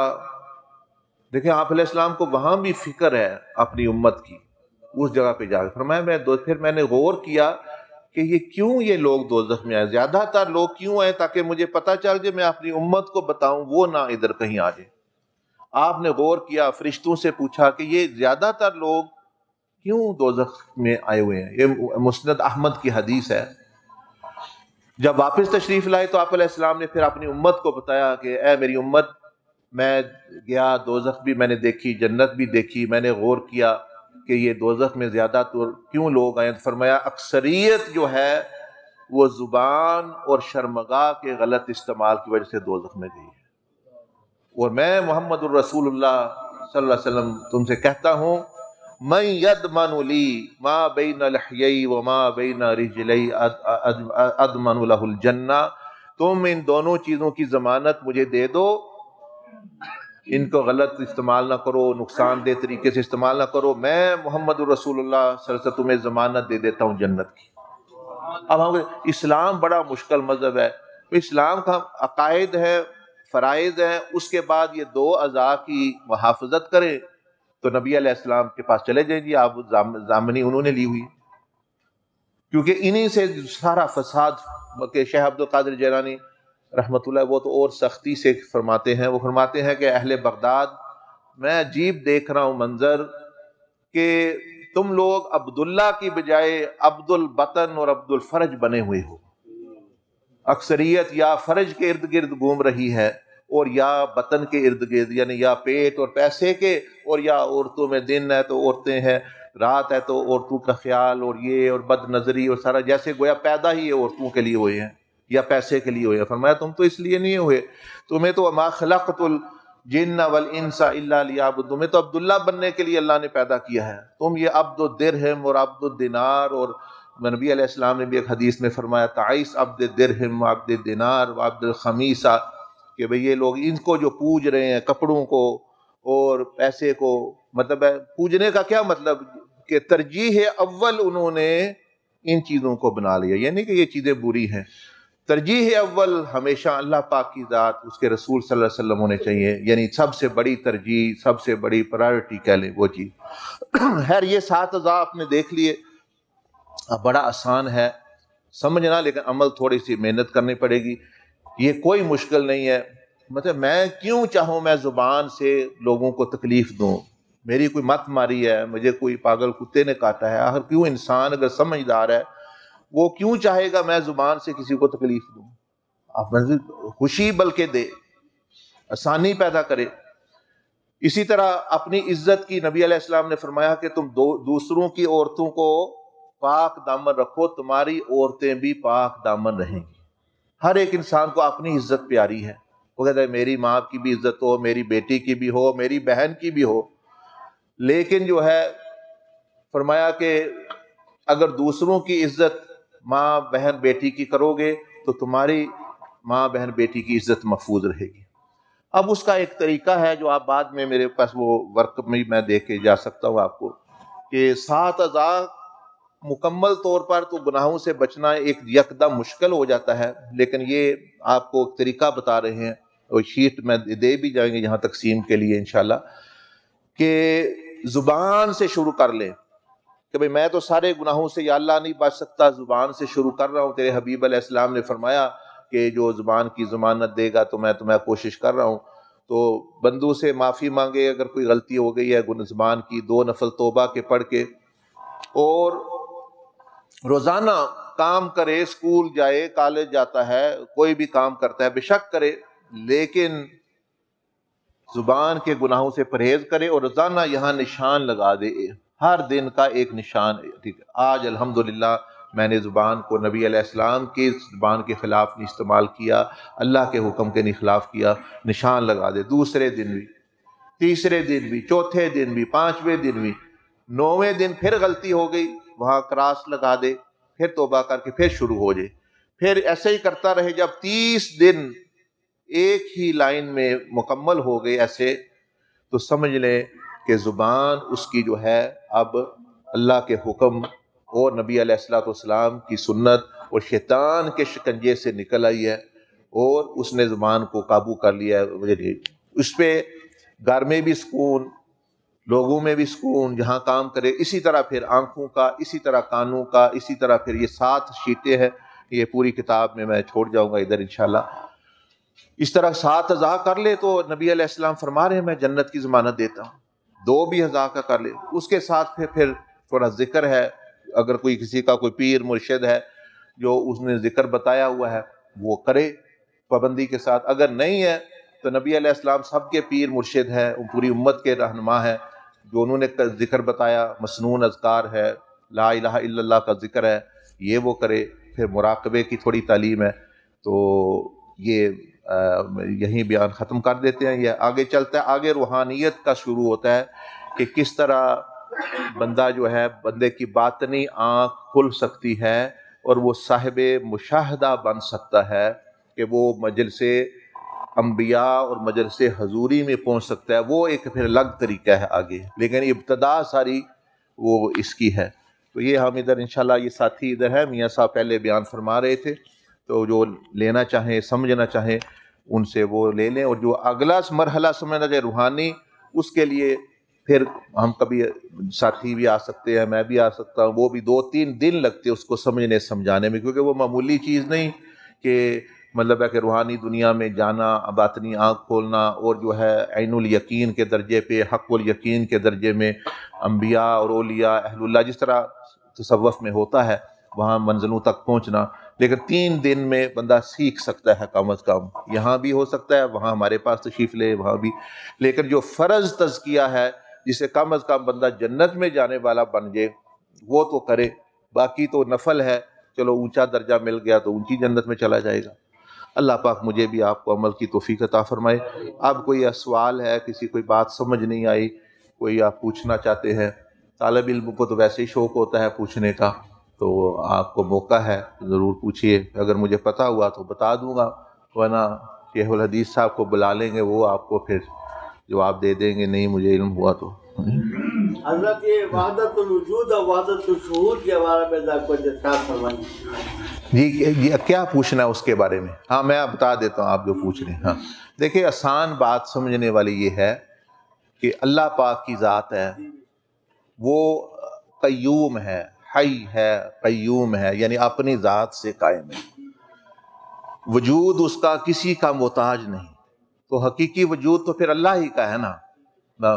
دوسروں کا جو وجود ہے وہ اللہ کی مرہون منت ہے، وہ آج ہے کل نہیں ہوگا، مطلب ہے یعنی اس کا کوئی اپنا وجود نہیں، وہ اپنی ذات سے کسی کا وجود نہیں، تو اس معنی میں ہم کہتے ہیں لا الہ الا اللہ، کوئی معبود نہیں اللہ کے سوا، اور جس طرح اللہ کی ذات کا وجود ہے اس میں بھی وہ وحدہ لا شریک ہے، وہ وحدہ لا شریک ہے اپنے وجود کی صفات میں بھی، ایک صفت میں وحدہ لا، تو اس طرح تو وجود کسی باقی کا وجود ہے، میرا بھی ہے، آپ کا بھی ہے، لیکن یہ اللہ پاک کی مرہون منت اور اللہ پاک نے ہی پیدا کیا ہوا، اور اللہ اسی کی صفات کا پرتو ہے۔ مثلا یہ اللہ پاک ہے، میں نے ابھی آپ کو بتایا اللہ کی ذات تھی، پھر اللہ کی صفات تھی، اس میں سے ایک صفت آتی ہے جس کا نام ہے خالق، اس صفت نے اور چیزیں پیدا کر دی، تو وہ اسی صفت کا فیض ہے نا، تو لیکن وجود تو وہاں سے آ رہا ہے حقیقی، لیکن فیض اب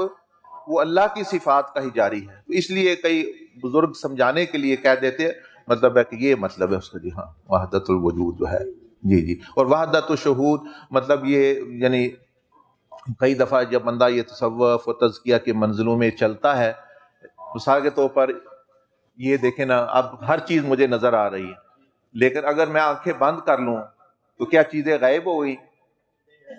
چیزیں تو ہے نا، لیکن میری نظر میں غائب ہو، یعنی مجھے نہیں نظر آ رہی.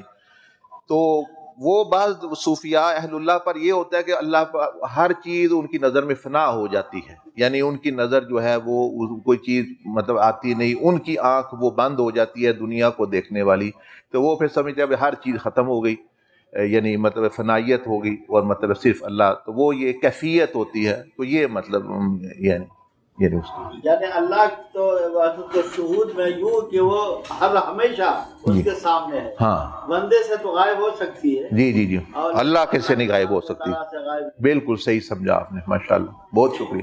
جی. علم کا یہ ایک میں سنتا ہوں. بارے میں فرمایا ہے کہ عین جو ہے نا یہ عبارت ہے عمل سے، جی اور لام جو ہے نا الہیت سے، جی.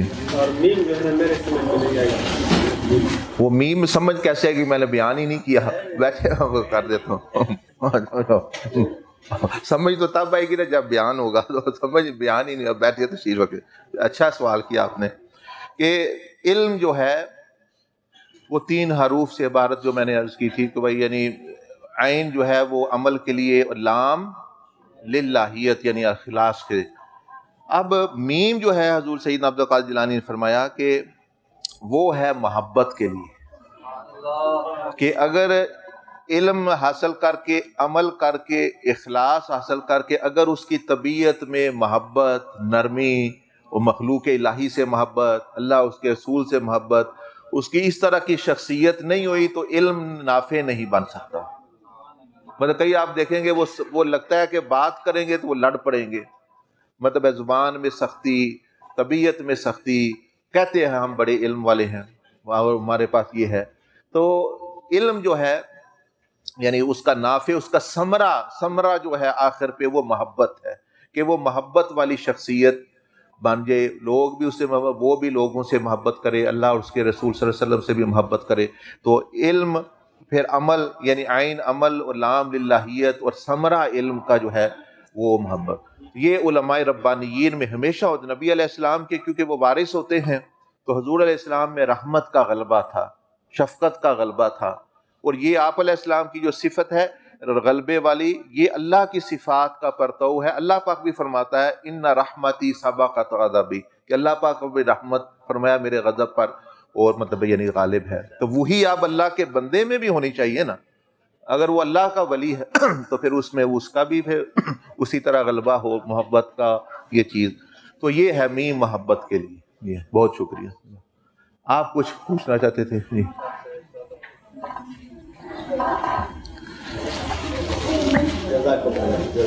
اور کوئی کسی نے بات پوچھنی ہو اجازت ہے، بلا جھجک پوچھے. نہ پتا ہوئی تو میں کہہ دوں گا نہیں پتا، تو پوچھنا تو چاہیے، کوئی اور بتا دے گا آپ کو. وہ حضرت علی کرم اللہ وجہہ، یہ لفظ بھی میں نے اگلے دن تقریر میں کہا، وہ ایک عالم مجھے کہنے آپ جی وجہہ کہہ رہے ہیں، یہاں وجہہ ہے. میں نے کہا بالکل صحیح آپ نے کہا، وجہہ ہوئی ہے. تو سیدنا علی کرم اللہ وجہہ الکریم نے وہ فرمایا کہ یہ پتہ ہونا کہ مجھے نہیں پتا، یہ بھی نصف علم ہے. دیکھا نا، ایک ہے بھائی یہ بھی نہ پتا ہونا کہ مجھے نہیں پتا، تو جہل مرکب ہے، یعنی یہ بھی کوئی نہیں پتا. تو یہ بھی ایک سعادت ہوتی ہے، جس کو پتا ہو مجھے نہیں پتا، اس کو پھر لگ ہی جاتا ہے کہیں نہ کہیں سے، وہ اپنا یعنی پوچھتا رہتا ہے.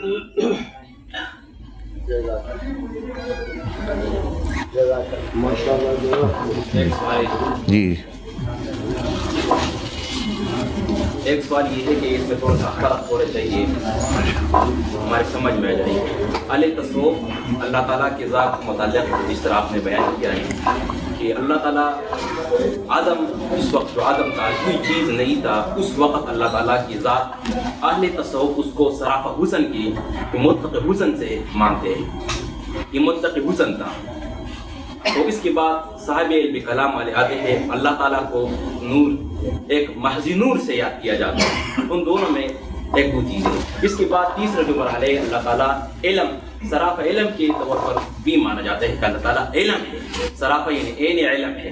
تو ان تینوں چیزوں میں اندر فرق تھوڑا سا واضح فرما دیجیے. ٹھیک ہے. دیکھیں بڑا اچھا سوال کیا آپ نے کہ بھئی کچھ جو ہیں علماء کوئی علم کلام والے کوئی دوسرے وہ بھئی فلسفی ہر طرح کا بندہ آپ نے دیکھے، لیکن معرفت ہر ایک کو نہیں ملتی اللہ پاک کی. معرفت جو ہے وہ علماء ربانیین اہل اللہ وہ اللہ پاک ان کو دیتا ہے. جس طرح وہاں لکھا ہوا ہے نا وہ حدیث آپ نے کہ علم نور خداوندی ہے جو گناہگاروں اور بدبختوں کو نہیں دیا جا سکتا. تو جو آپ نے فرمایا بھئی صوفیاء یا بعض کہتے ہیں کہ اللہ پاک سراپا حسن تھا، یعنی یہ وجود تھا، کچھ کہتے ہیں جی علم تھا وغیرہ وغیرہ.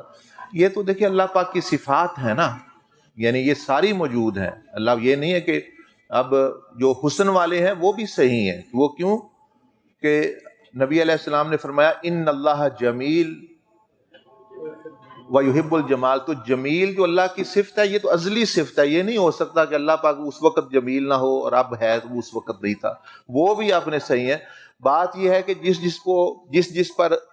چیز کا غلبہ ہوتا ہے اس کو شاید وہ وہی صفت پر توجہ. علم والا جو ہے اللہ کی صفت علم پر توجہ کر رہا ہے، جو محبت والا ہے وہ محبت اللہ پاک کی. تو اللہ پاک میں تو تمام صفات ہیں.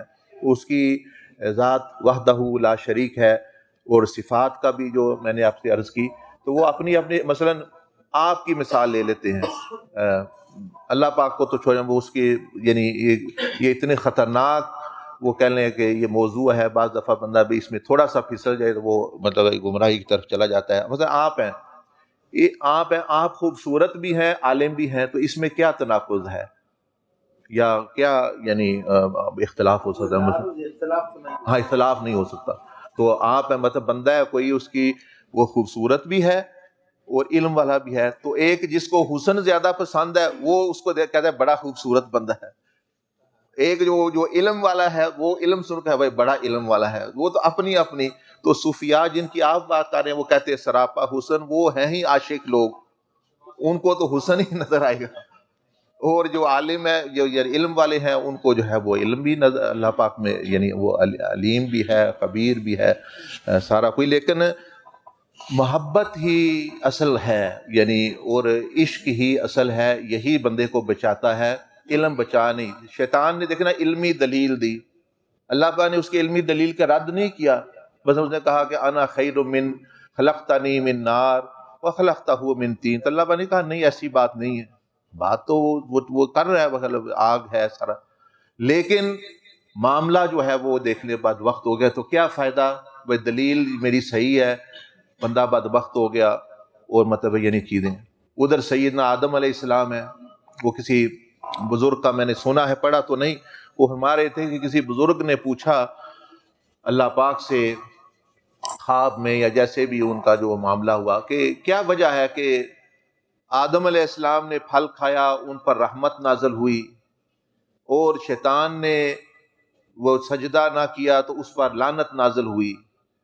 تو ان کو جو ہے وہ منظر دکھایا گیا ایک، اس میں خواب تھی یا مکاشفہ ان کا تھا. سوال سمجھ آ رہا ہے نا؟ اس نے سوال کیا کہ بھئی پھل آدم علیہ السلام نے کھایا ان پر رحمت نازل ہوئی، وہ گناہ نہیں تھا، اور ابلیس نے سجدہ نہ کیا اس پر لعنت، وجہ کیا ہے؟ تو ان کو دکھایا گیا کہ آدم علیہ السلام دکھائے گئے اور شیطان دکھایا گیا. دونوں کے ہاتھ میں ایک پیالہ دے دیا گیا. آدم علیہ السلام کے ہاتھ میں بھی ایک بہت خوبصورت قیمتی پیالہ، اور شیطان کے ہاتھ میں پیالہ. ادھر سے آواز آتی ہے توڑ دو اس کو توڑ دو. آدم علیہ السلام نے بھی زمین پر پھینکا، وہ ٹوٹ گیا. شیطان نے بھی زمین پر پھینکا، وہ ٹوٹ گیا. اب آواز آتی ہے، شیطان کو پوچھا جاتا ہے یہ کیوں توڑا ہے تم نے، یہ کیوں توڑا ہے تم نے؟ تو وہ کہتا ہے کہ یا اللہ تو نے خود ہی تو کہا تھا توڑ دو، تو اس لیے توڑ دیا ہے. ادھر آدم علیہ السلام کو پوچھتے ہیں کہ آدم میرے بندے یہ کیوں توڑا ہے؟ تو وہ فرماتے ہیں کہ یا اللہ اگر نہیں توڑنا تھا تو میں معافی چاہتا. فرمایا یہ فرق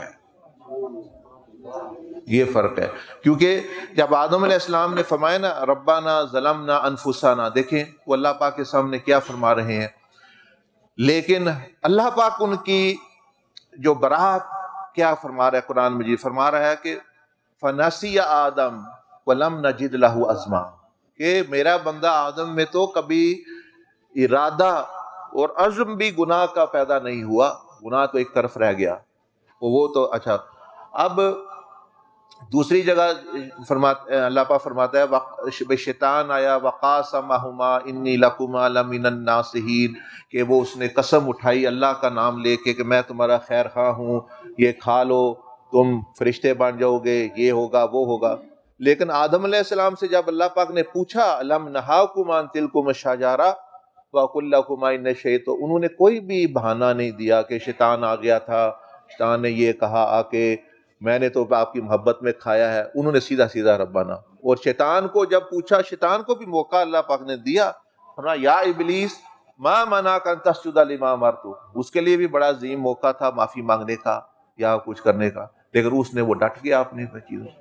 خیر یہ تو الگ بات ہے، لیکن آپ والی بیٹا اگر میں صحیح سمجھ سکا ہوں تو وہ یہی ہے، کچھ کوئی تناقض نہیں ہے، وہ ہر ایک اپنی فیلڈ کا جو بندہ ہے، علم والے کو اللہ پاک میں علم بھی، اس میں تو ساری صفات ہے نا، وَلِلَّهِ الْأَسْمَاءُ الْحُسْنَى، لیکن یہ بذات خود ایک حقیقت ہے کہ وہ حسن اور وہ جمیل بھی ہے، علیم بھی ہے، سب کچھ ہے۔ آخری ایک سوال ہے جی سوال ہے یہ اللہ خیر کرے، بالکل کریں۔ اختلافی سوال بھی ہو سکتے ہیں؟ نہیں کرے، چلو نہ پتا، میں تو آپ کو پہلے بتا دیا، اگر مجھے نہ میں بتا دوں گا نہیں پتا، بھائی اتنی ہی بات ہے۔ موسیقی کے بارے میں ہے کہ کس کے بارے میں؟ موسیقی کے بارے میں کسی نے موسیقی کے بارے میں کسی سے پوچھا کہ موسیقی حرام ہے یا حلال ہے، تو اس نے جواب میں فرمایا کہ گوشت حلال ہے یا حرام ہے۔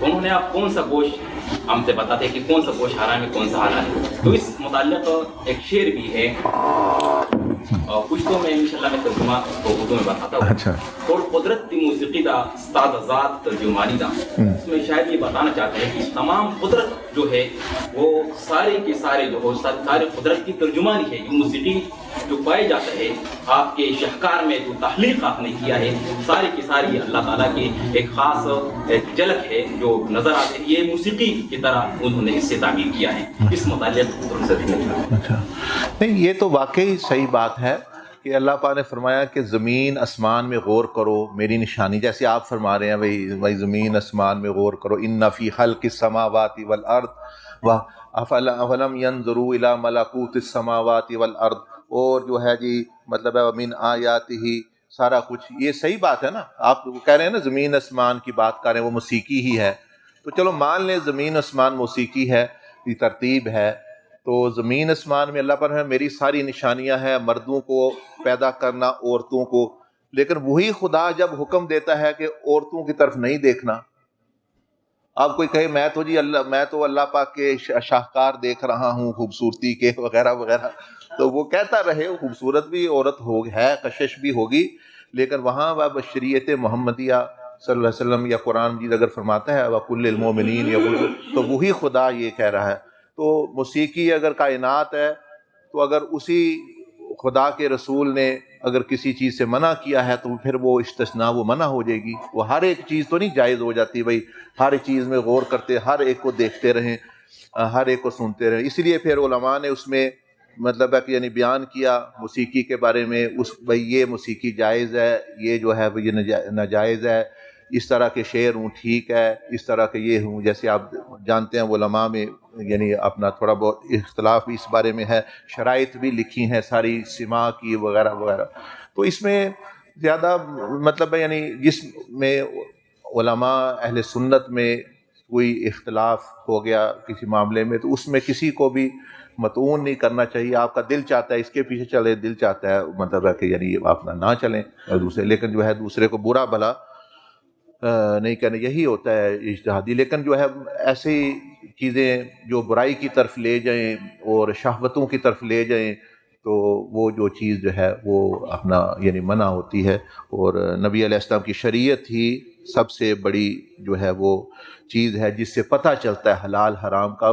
بلکہ ایسے موقع بھی آئے کہ آپ علیہ السلام نے کسی نے سوال کیا تو آپ علیہ السلام خاموش ہوئے، فرمایا جبریل آئے گا تو میں آپ کو بتاؤں گا بھئی یہ کیا معاملہ ہے۔ تو جب حضور علیہ السلام اتنا ادب کر رہے ہیں اللہ کی بارگاہ، ہم اپنی عقل کے گھوڑے دوڑا کے وہ چیز نہیں۔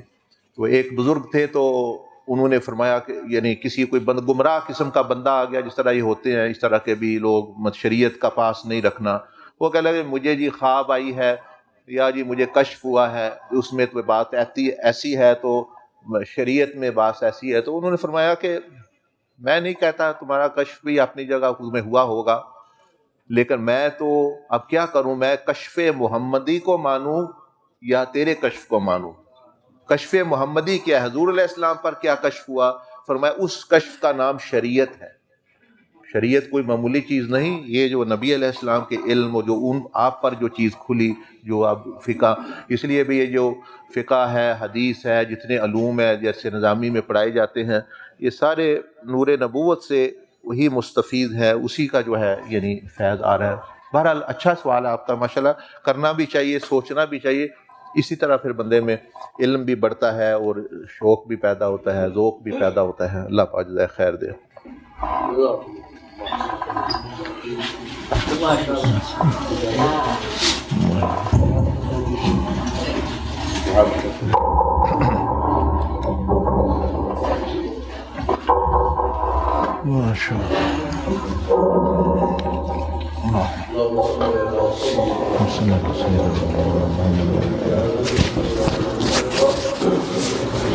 والصلاة والسلام عليك يا رسول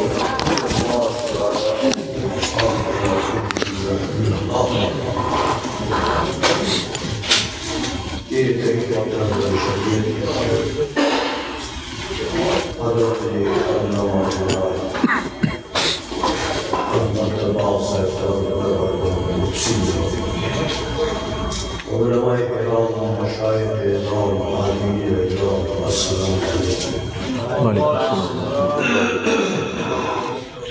آج کی یہ محفل مختصر مگر بڑی جامع اور انتہائی مفید اور دین اسلام اور کائنات دونوں کا ایک خلاصہ اور ایک نچوڑ جو ہے وہ آپ کو اور ہمیں حضرت نے سمجھایا۔ کائنات کی ابتدا سے لے کے انتہا کہ ما کان اور ما یکون کا علماء ترجمہ یہ کرتے ہیں کہ ما کان کائنات کی جب سے اللہ جل وعلا نے ابتدا فرمایا اس وقت سے لے کے جنتیوں کا جنت میں اور دوزخیوں کا دوزخ میں داخلے تک یہ ہے ما کان اور ما یکون۔ اور حضرت نے ماشاءاللہ تھوڑے وقت میں وہ پورا ما کان اور ما یکون ہمیں سمجھا۔ ہم لوگ یہ علماء بھی سمجھاتے ہیں، لیکن حضرت کا کمال یہ ہے کہ انہوں نے پریکٹیکلی سمجھا تھا، عملی نمونہ ہمارے ذہن نشین کرتا۔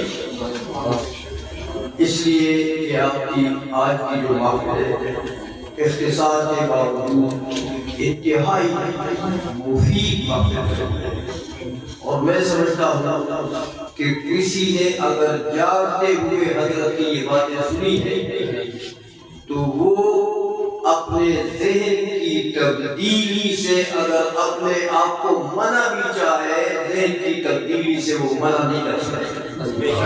ذہن میں یقیناً ایک انقلاب آیا ہوگا، قلب میں یقیناً ایک تبدیلی آئی ہوئی، اور اللہ جل وعلا ہمارے لیے اور حضرت کے لیے اس انقلاب کو سب کا جاریہ بنائے۔ میں آپ کا زیادہ وقت نہیں لیتا، لیکن بہرحال میرے یہ ٹوٹے پھوٹے الفاظ وہ یہی ہے کہ میں سمجھتا ہوں کہ آج کی یہ محفل انتہائی مفید محفل، اور مجھے افسوس ہے کہ ہم زیادہ وسیع محفل منعقد نہیں کر سکے، ورنہ آج کی محفل ایسی تھی کہ میں سمجھتا ہوں کہ آج حضرت کے اس لیکچر کو اور اس علمی مباحث کو ایسی مجلس ہوتی کہ جس میں لاکھوں اور کروڑوں کی تعداد میں لوگ ہوتے تو اس کی افادیت بہت زیادہ ہے، لیکن اس کا علاج آسان ہے، اور وہ اس لیے کہ آپ حضرات علماء ہیں، مساجد اور اداروں کے محتممین حضرات ہیں، اور مساجد کے ائمہ اور خطباء ہیں، اور بزرگ لوگ نمائندہ اپنے محلوں کے اپنے گاؤں کے آپ حضرات موجود ہیں۔ اس لیے اس کی تلافی یوں ہو سکتی ہے کہ آپ حضرات میں سے ہر ایک اس لیکچر کو اور اس تقریر کو آپ اپنے ذہن میں ذہن نشین کر کے اپنے اہل محلہ کو پہنچائیں۔ اپنے جو آپ کے کہ حضور نے فرمایا کلکم راع وکلکم مسئول عن رعیتہ، اگر آپ کو یہ لیکچر اور یہ تقریر مفید رہی ہے اور آپ سمجھتے ہیں کہ یہ مفید ہے تو آپ اور ہم سب کا فریضہ ہے کہ ہم اسے آگے پہنچائیں، اپنے اہل محلہ کو، اپنے دوستوں کو، اپنے احباب کو یہ ذہن نشین کر کے دوسرے جو یہاں حاضر نہیں تھے، جیسے حضور کا طریقہ تھا کہ فَلْيُبَلِّغِ الشَّاهِدُ الْغَائِبَ، حضور نے فرمایا کہ جو حاضر ہے وہ ہماری ان تعلیمات کو غائبین تک پہنچاتا۔ اس لیے جو حضرات یہاں موجود نہیں ہیں آپ ان کے نمائندہ ہیں، آپ ان کے مبلغ ہیں، اس لیے آپ اور ہماری ذمہ داری ہے کہ ہم ان تک یہ تقریر اور اس کی افادیت جو ہے وہ صحیح طریقے سے پہنچائیں۔ اللہ جل جلالہ ہمیں دین کا خادم بنائے اور دین کے صحیح خدمت کی توفیق عطا فرمائے، اور حضرت کے ملفوظات سے ہمیں مستفید اور باقاعدہ ہر طریقے سے اللہ جل جلالہ ہمیں ایک فیض نصیب فرمائے، اور جو حاضرین دعا فرمائے اللہ جل جلالہ۔ میرا خیال یہ ہے کہ دو شعر صلاۃ و سلام کے ہو جائیں، اس کے بعد دعا مانگے۔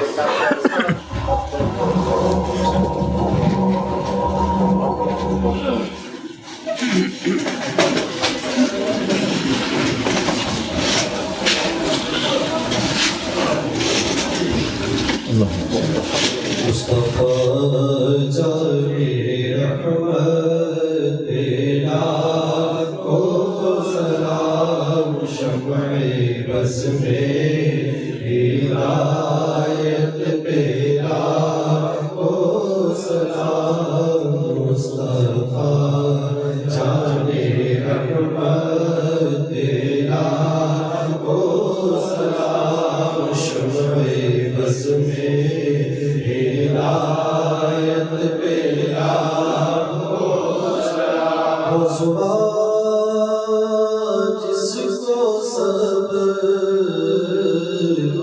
کن کی کنجی کہے،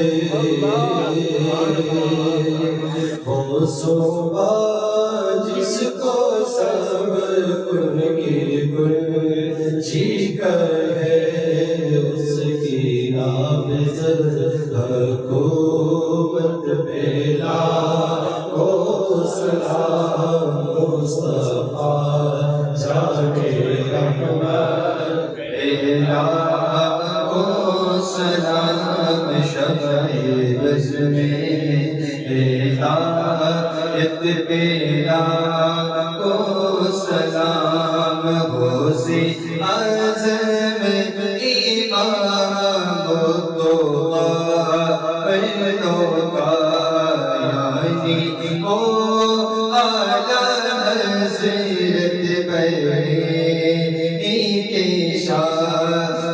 کی ہے ادا سنت مصطفیٰ، جن کا سنی بناتے ہیں جو میرے ذات، مجھ سے خدمت کے قدسی کہے رضا، مجھ سے خدمت کے قدسی کہے رضا، مصطفیٰ جانے کو سلام شمع بس میں ہدایت پہ لاکھوں سلام.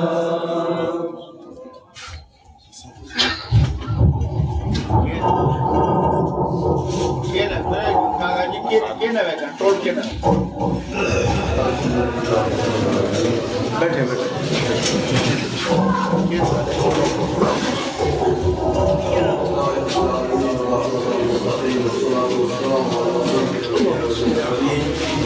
وعلى آله وأصحابه أجمعين.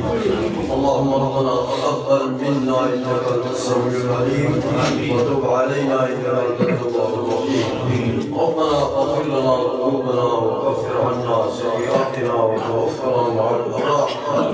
ربنا إنك عفو كريم تحب العفو فاعف عنا يا عفو يا كريم.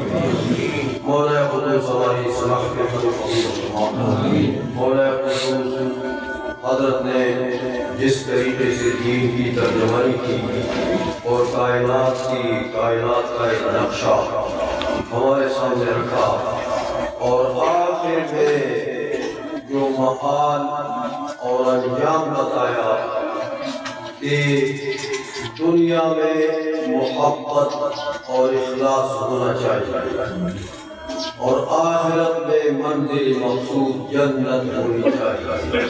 اللہ تبارک و تعالیٰ ہمیں اپنی زندگی کو اسی مقصد میں صرف کرنے کی توفیق عطا فرمائے اور اللہ جل وعلا ہمیں شیطان کے دجل سے، شیطان کے وساوس سے، شیطان کے غلبے سے ہمیں اپنے حفظ و امان میں رکھے. حاضرین جو آئے ہیں اللہ جل وعلا سب کو ایک ایک قدم پر اجر عظیم عطا فرمائے اور اللہ جل وعلا ہر قدم کو عبادت میں شمار فرمائے.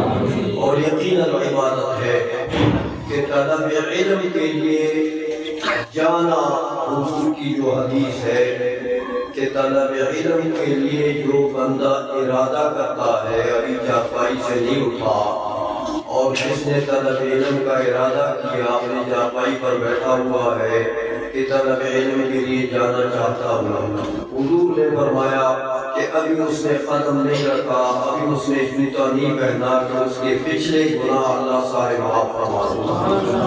تو ہم سب طالب علم کے لیے یہاں آئے ہیں اور طالب علم ہیں سب. اور پھر طالب علم کو اللہ جل وعلا نے یہ مقام دیا ہے کہ وہ جب قدم رکھتا ہے تو فرشتے اپنے پر بچھاتے ہیں اس کے قدم کے لیے. اس کا قدم جو ہے وہ ریت پر یا مٹی پر نہیں پڑتا، فرشتے کے قدم پر پڑتا ہے. اللہ جل وعلا ان سب ہم طالب علموں کو وہی مرتبہ وہی مقام عطا فرمائے جو طالب علم کے لیے حضور نے بیان کروایا ہے. اس لیے اللہ جل وعلا ہم پر رحم فرمائے، ہم ہمارے گناہ معاف فرمائے. اللہ جل وعلا جو حضرات حاضر ہیں، جنہوں نے سیکھا، جنہوں نے سنا، اللہ جل وعلا اس علم میں بھی برکت عطا فرمائے اور اس ادارے کے لیے بھی دعا فرمائے کہ اللہ جل وعلا دارالعلوم قادریہ جامعہ قادریہ کو کی ترقیاں عطا فرمائے اور جو طالب علم یہاں پڑھتے ہیں ان کو اللہ جل وعلا بابرکت اور علم نافع عطا فرمائے اور حضرت کے لیے خصوصی دعا فرمائے کہ اللہ جل وعلا کے علم میں اور حضرت کے عمر میں اور حضرت کے رزق میں اور حضرت کی اولاد میں اور گھروں میں اللہ جل وعلا برکت نازل فرمائے اور حضرت کا سایہ ہمارے سروں پر قائم دائم رکھے اور خدا دین کی خدمت ہمیں بھی توفیق عطا فرمائے اور حضرت کو توفیق بالائے توفیق عطا فرمائے. اور جتنے حاضرین آئے ہیں جو کسی نے اپنا شرعی کوئی مقصد دل میں لیا ہے اور رکھا ہے، نیت میں رکھا ہے، مولا قدوس ان تمام حضرات کے مقاصد شرعیہ کو پورا فرما. مولا قدوس ہم سب پر رحم فرما. مولا قدوس یہ مجلس جو ہوئی ہے اس کا ایصال ثواب حضرت علی مرتضیٰ امیر المومنین رضی اللہ تعالی عنہ کا یہ مہینہ ہے، اس لیے ہم اس کا ایصال ثواب پہلے سے نیت کر چکے ہیں کہ اپنے والدین اور اقارب و رشتہ دار اور جتنے حاضرین ہیں سب سے اقارب و رشتہ دار جتنے بھی دنیا سے جا چکے ہیں اور حضور نبی کریم صلی اللہ علیہ وسلم کی تمام امت مقبولہ کے لیے ہم نیت کر چکے ہیں. جو صدقہ بھی ہوا ہے یہاں پر جو لنگر بھی ہے اس کا بھی ہم نے نیت کی ہے. اللہ جل مجدہ اس کا ثواب اللہ تعالیٰ تک پہنچائے اور اللہ جل مجدہ اس ثواب کو قبول بھی فرمائے اور ان کے ارواح کو بھی پہنچائے. صلی اللہ تعالیٰ علیہ حبیبی سیدنا محمد وآلہ وصحبہ اجمعین برحمتک یا ارحم الراحمین.